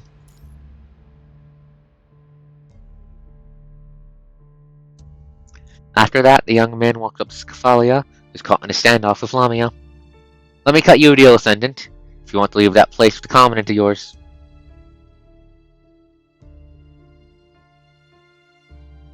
The two quickly manage to escape from Kefalia's sight. Chloe brings Lamia up to speed on his escape plan. Let's get out of the deep seas Kefalia, which is going to make him Kefalia's second consciousness, allowing him to seize Lithos' control over her. I'll let Kefalia open a temporary exit in the decompression chamber. Go through there and free her from her shackles, and you'll be able to leave the human. How are you going to seize control from Lithos, though? Your consciousness is just going to become one of his if you go in now. Kefalia is going to lend me a hand. She's going to give birth to him ahead of schedule. How are you going to make her help you? She's still awake. I've been there. I've done that. What are you in the game, Miss Deal, then? Yeg. I need the egg to keep Kefalia under control from the inside, so I can take advantage of protection and keep turning into a pulp 500 meters underwater. Hello, Ori! Things are bad! Things are bad! Things are bad! We might have a way out, but things are bad! So we managed to contact. So Shorthalt's fucking dead. TM. Our first guard guy got murdered by the horrible sea monster that wants to eat me. we've picked up our second guard dying clone, Cloen. Cloen is about to sacrifice himself to feed himself to the horrible sea monster to take control of it, so it doesn't eat me. So he can then take control of the entire place and yeet it up to the top of the ocean so we can get the hell out of here and blow this place up. Because, Ori, they've cracked punishing virus-based uploading in here. As in uploading people into hetero creatures. They've done it. In this hellhole. Which is also a giant fucking hetero creature like it's goddamn Castlevania. Because the Ascendants want to upload people on a hetero creature. Want more. I'm assuming, we don't know what the hell Vonnegut's massive goal is. Why Vonnegut wants to do this, we just know this is his big fucking goal. I'm assuming it has to do with the fact that that not everyone can become a construct, you need a special affinity for tantalum. And this is him trying to get around that, is my current assumption. Anyways, more importantly, we killed Lithos, and then the sea monster ate him, and he's currently controlling him. Lithos' entire plan, because it's been a bit, is to well, the coast is poisoned and has like 30 hours left to live at this point. If the coast dies in this place, TM, or worse, gets eaten by the sea monster, it's going to turn her into a monster, and with how badly Lithos wants to do that, I'm assuming doing that is going to trigger the end of the world. In addition, Lami is here. Fishy's having an existential crisis. Day ending in Y. Why? Vonnegut might have been a serial killer before the punishing virus showed up. Alright, we managed to contact Babylonia using transceiver setup that we had to fucking scrounge up money in this hellhole to pay it to work for some godforsaken reason. We managed to get in contact with Celica, secretary of the boss man. She's cute. She was acting real fucking weird though, so I'm not sure if we actually managed to talk to her. But something happened, and the transmission bled up and took out my leg. The coast Vendant is not having a good time. Let's go for your choices here again. 1 agrees to this deal, which means you get to get out of here with that common after freeing Kefalia's room from the shackles. Or 2, we can all wait for Kefalia's room to collapse and kill us all. Essentially only given one choice, yet seeing an opportunity, one of which she gets to make all her wishes come true. What's going to happen after that? Leaving you all alone in the vast expanse of the starry sky? Lamia isn't sure if that's what she really wants. No. What do you mean, no? Oh, I see the wishes. Giving up on wishes is hard, but hating the outcome after they realized is worse. Guess I don't really want to have to deal with the hassle of making them come true. This is what she tells herself. Here, take it. Reluctant as she is, the mermaid lets go of the egg. Okay. The young man takes out a hastily scribbled map. Go to this place and wait there. I'll open the exit here. Wait, I have one more condition to add. When it comes to Thalia, can you find Shorthalt's name tag for me? I want to return it to the Covenant. It's supposed to be important to humans, right? Okay. The mermaid leaves quickly, heads swiftly towards the location marked on the map. The empty tunnel, no one is the only one that remains as Thalia approaches this way. Behold, the horrible sea monster. This also used to be a person.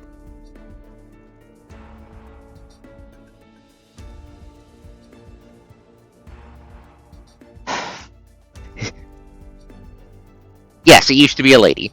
His mother, now a monster, stops before him. Clearly, the two consciousnesses in there know what the hell he's up to. Kefaliah, I have Cinderella here with me. You always wanted to apologize to her, haven't you? Come and take her. I know you can fight Lithos to a certain extent. The two consciousness, each harboring different thoughts, stagger forwards. Thank you. Thus the life that made the wrong choice finally found the right path for itself.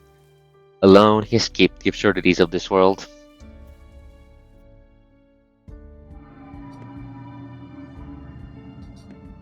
I don't like that sound. With what sounded like the lamentations of a whale, Lamia left the cage that had been imprisoning her. What entered her visual mode was a vast and boundless underwater ruin. This is just a city. How the fuck did they get this down here? This is beyond insane. When exactly did Liftwas put all of these here? Is there still time? The commandant is beyond exhausted. Gotta hurry up. Look of her tail, Lamia swims towards the punching is most concentrated. She's sure that's where Kephalia and the Heya creature are being kept imprisoned. The first time in her life, she feels glad to be an ascendant. And this is the second time in her life she's glad to have the tail of a fish. Human, on the other hand, has a dream on the verge of death. I'm going to facepalm at you. I'm going to facepalm at you.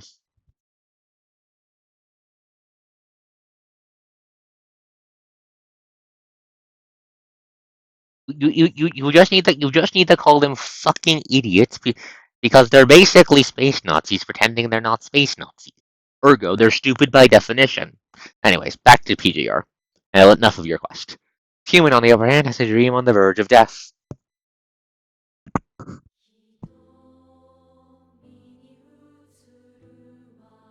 Hi, Vanessa. Hi, Simon. The dream, they're back in the hall where their graduation ceremony was held.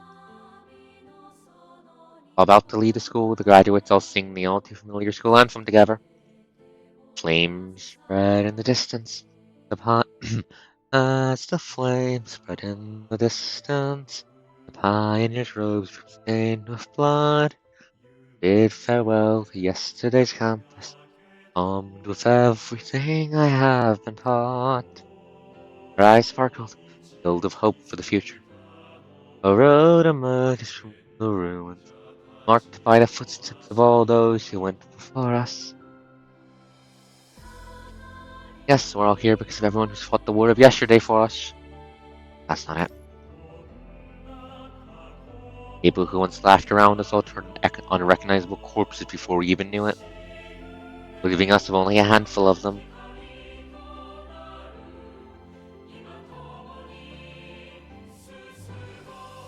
Because she's the direct foil to the Commandant, she's the direct foil to the Coastmandant. We've been, in terms of the other Commandants, we know she's the most direct foil to the Coastmandant. No one can say on their behalf that they regret not, as they all left this world with unrealized wishes. Every time this song is sung, you're taken back to the graduation ceremony. You're told those on the ground that they haven't been forsaken, for a future without strife for our home on Earth. The young students to get themselves ready. For those you love to be able to take a moment to breathe.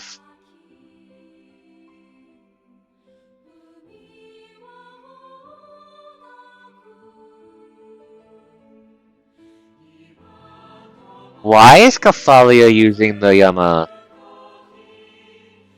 Why is Kephalia using the NPC design from the extremely concerning coast memory from last time?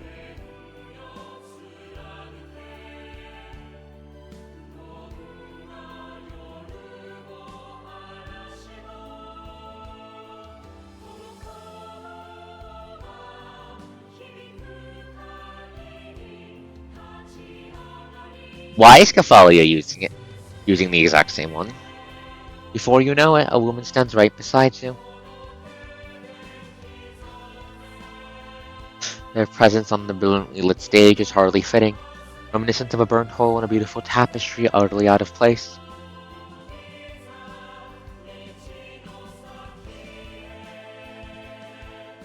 Are you really willing to give up all these to merge your consciousness with mine?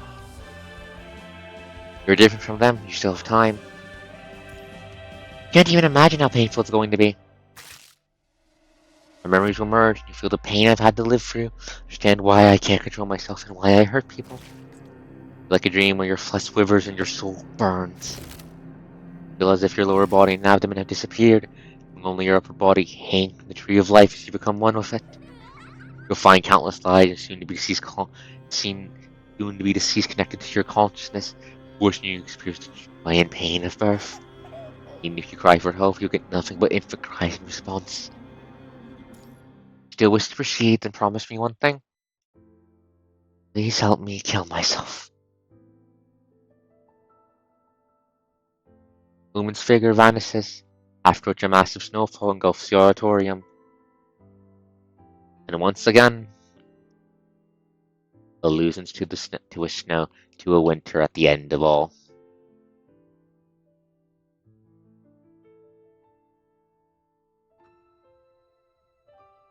When you look behind you, see all the undergraduates looking worriedly back this way. Something you once did back when you were still an undergraduate yourself. You know that your time is drawing to a close. You have to go now, and uncharted tomorrow that you need to explore with your life at stake for those who stand behind you, like all those who came before you have done. Don't go, Covenant! A pair of arms wraps around you and you turn around. See the other grey ravens looking back at you. Just give us some time to make you stay. We don't want to part ways just yet, even if it's meant to happen someday. If you trust us a little more. I'm sure Vonnegut and Hair Creatures won't have anything on us as long as we stick together. So please, and I'm begging you, please don't go there. They're right. Gotta keep in mind that you're not alone. Short Hall pats on his shoulder, smiling as he steps into the swirling snowflakes. There are a bunch of people waiting for you, no? He too catches up to Sword Hall and vanishes into the seemingly endless snowfield. Dominant. Yes, as expected, because the coast is on the verge of fucking dying. Can I really stay? I really believe what they said. I really believe that they'll make it here before Vonnegut picks up Kephalia. That this disaster will be nipped in the bud before it wrecks any damage. That what happened at Puglia Forest Park won't happen once more. That you won't be bedridden and powerless while those you hold dear sacrifice everything. You find yourself swinging between the two choices.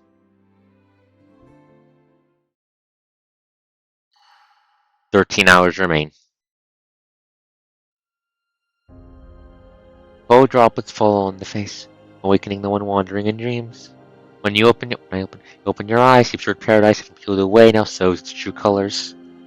Before you know it, Lamia is back to being choked from head to toe. I found Sword Halt's name tag. Places a rusted name tag next to you. Thank you. Yeah, I gave it to no one, so reach your hands at her.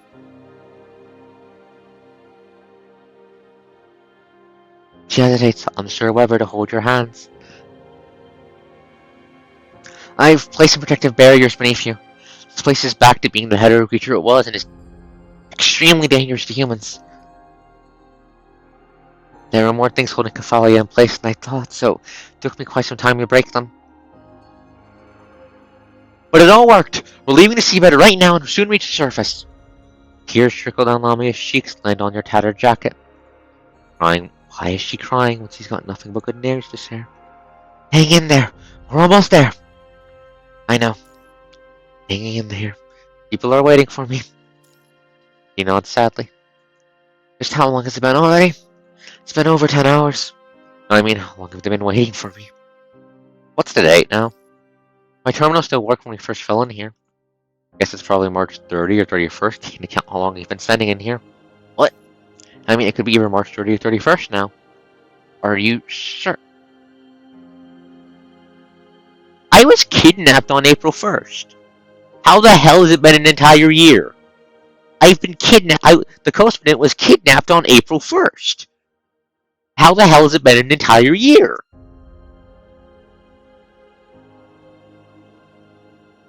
Are you sure? It's April Fool's Day. Any idea what we're getting commented this year? It's the last thing you heard Lucia say before you went missing. Yeah. What year is it now? The mermaid, taken aback, utters a number. A whole year has passed since you went missing. Are you certain? I am, because I checked the time before you fell in here. You remember going missing on April 1st, which means... When was the last time you saw me? Oh. Oh.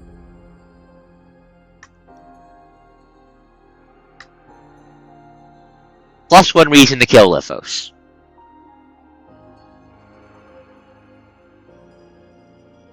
She falls silent, her seemingly weird questions apparently starting to make sense to her. So this is what that was all about. Are you the very comment the Grey Raven is leaving no stone unturned trying to find? Or are you one of the 5 they don't care about at all? But Lefos has been cloning the coast. He was I'm pretty sure he was using he was using the coast backups. He was using his failed attempts at coast cloning to try and stabilize Kephalia, if I remember correctly. Or maybe you're the true one, but Grey Raven is located on the 5 and halted their pursuit of you. Neither Lamia nor Lefos lied. It all makes sense now. Remember the name no one, but not this instant?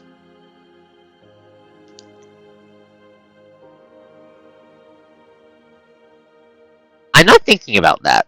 The current you isn't the you who knows what happened to his eyes. Just in state of memory loss, however, there are a bunch of clones of you here with no memories. You're the real deal? Your complete memories permanently left you with all the messages from everyone. Don't think you're gonna be happy seeing 5 copies of yourself, are you? Well, guess where accents and memory loss come in handy. Well, so am I, if I'm not myself. What about the other Grey Ravens? What do they make of you when they finally find you and see that you've lost all your memories? What, you were dreaming of them just now? This is beyond absurd. In any case, this, is a dream that will never come true. Hey, I've been abandoned. What did you say? They're coming. No one is coming to stop Kephalia. From the get-go, the abandoned are the only ones partaking in this parade that takes place at this slaughterhouse. Shorthalt, who's deemed dead. No one who made the wrong choice. Cinderella, who finished off operations only to find her target gone. The desperate who have gone missing. And you, yourself, who has been sleeping here for a whole year. Reaching for Lamia, your hand falls powerlessly like an apple ripe to the point of rotting, and lands on the ground making a slimy sound. You might have lived with more honor for your life you could have hoped for, but none of that hardly matters when you're being reduced down to a bloody pulp looking death straight in the eye. But this makes no sense at all. You're supposed to be indispensable to Babylonia. Being the costless ascendancy is, Lamia has never let her guard down, thinking that the world would forsake her the moment she screws up meat or proves anything less than useful. I suspect people garners want others suspect me as a wealth of knowledge without having to work overly hard to prove their worth.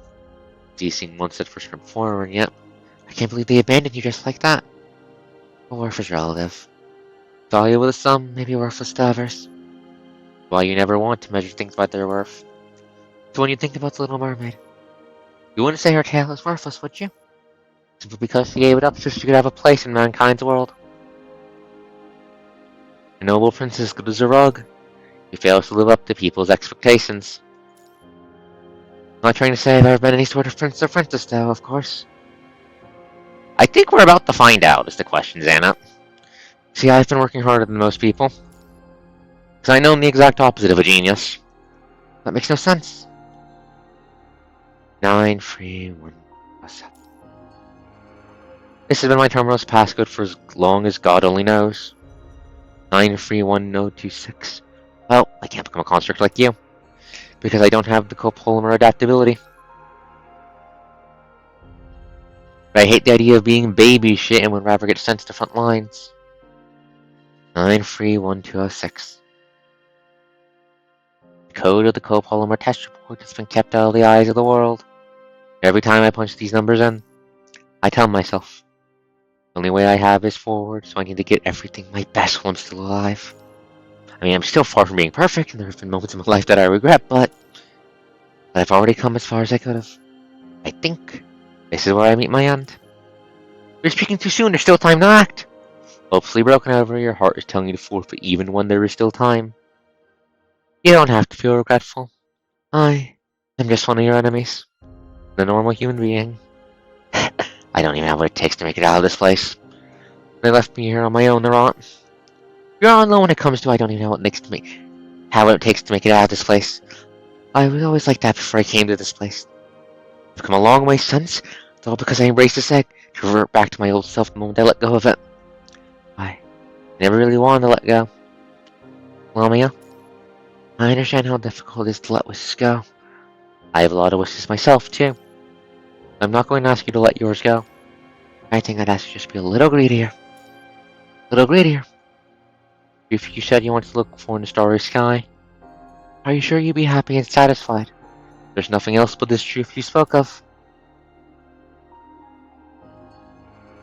So please do make people who want to live on part of your wishes. But all the time there is to cross paths with them, hold their hands, set sail for the starry sky they've always wanted to go. There, don't want more, Lamia. You can barely hear your own voice now. Life's existence on Earth was a miracle in of itself. Those who are important to you, I'm sure they brought you into this world. They wanted to pass this miracle on. Yes, I see why they had to send me away now. Right, so promise me this, will you? Why are we still talking about these when I've already handed the egg over? Because you seem regretful. Maybe these words won't make a difference. No, it's okay. I understand what you're saying. I promise I'll be greedier. I still think you're speaking too soon. But I'm sure they aren't coming. And there's only one way to stop Kefalia now. In trusting the ascendance of your hope, you close your eyes in exhaustion and start humming a tune you know by heart. The stars gaze upon the sea, and in its embrace lies the sails. One reason I came to be here and talk about these things with you, because people from my time shed their blood to keep me safe. I'm sure the same can be said about you too. But why does it have to end this way? I thought you're super lucky, invincible, like the hero from those stories.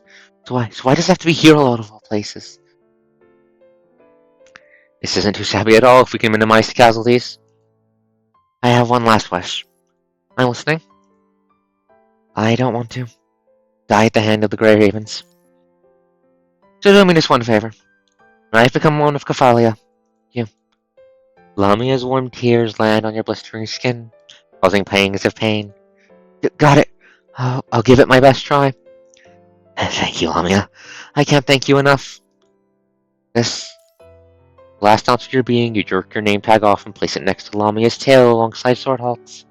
I'd really appreciate it if you could leave this on the store for me. Okay, thank you. Now, let me go, Lamia. Right. Farewell then. All your pent-up regrets, the blood you hadn't said, the remaining 12.5 hours, all sink into the red mud with these words. And gone are these hands he never had a chance to hold again. Parade of corpses.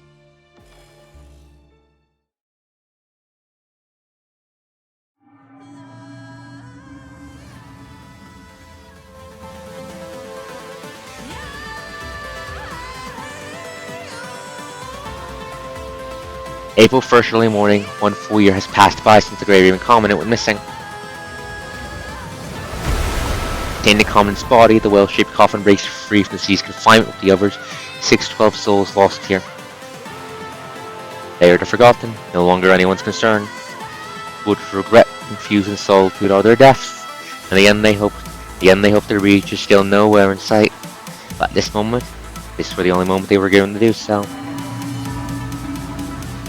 Please allow us to chant the songs of old, turn these tunes into lengthy well songs and step onto a path of no return amidst these sighs.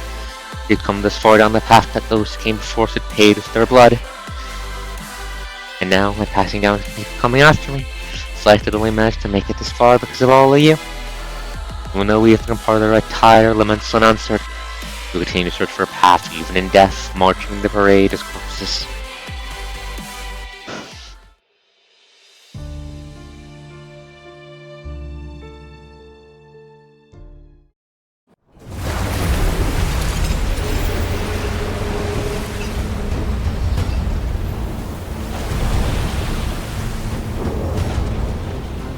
Hey, Lilith! Fuck you! God damn it, she's getting excited. Oh, Grey Raven Squad's going. Oh, a lot of people are going. There's Chrome. Terra.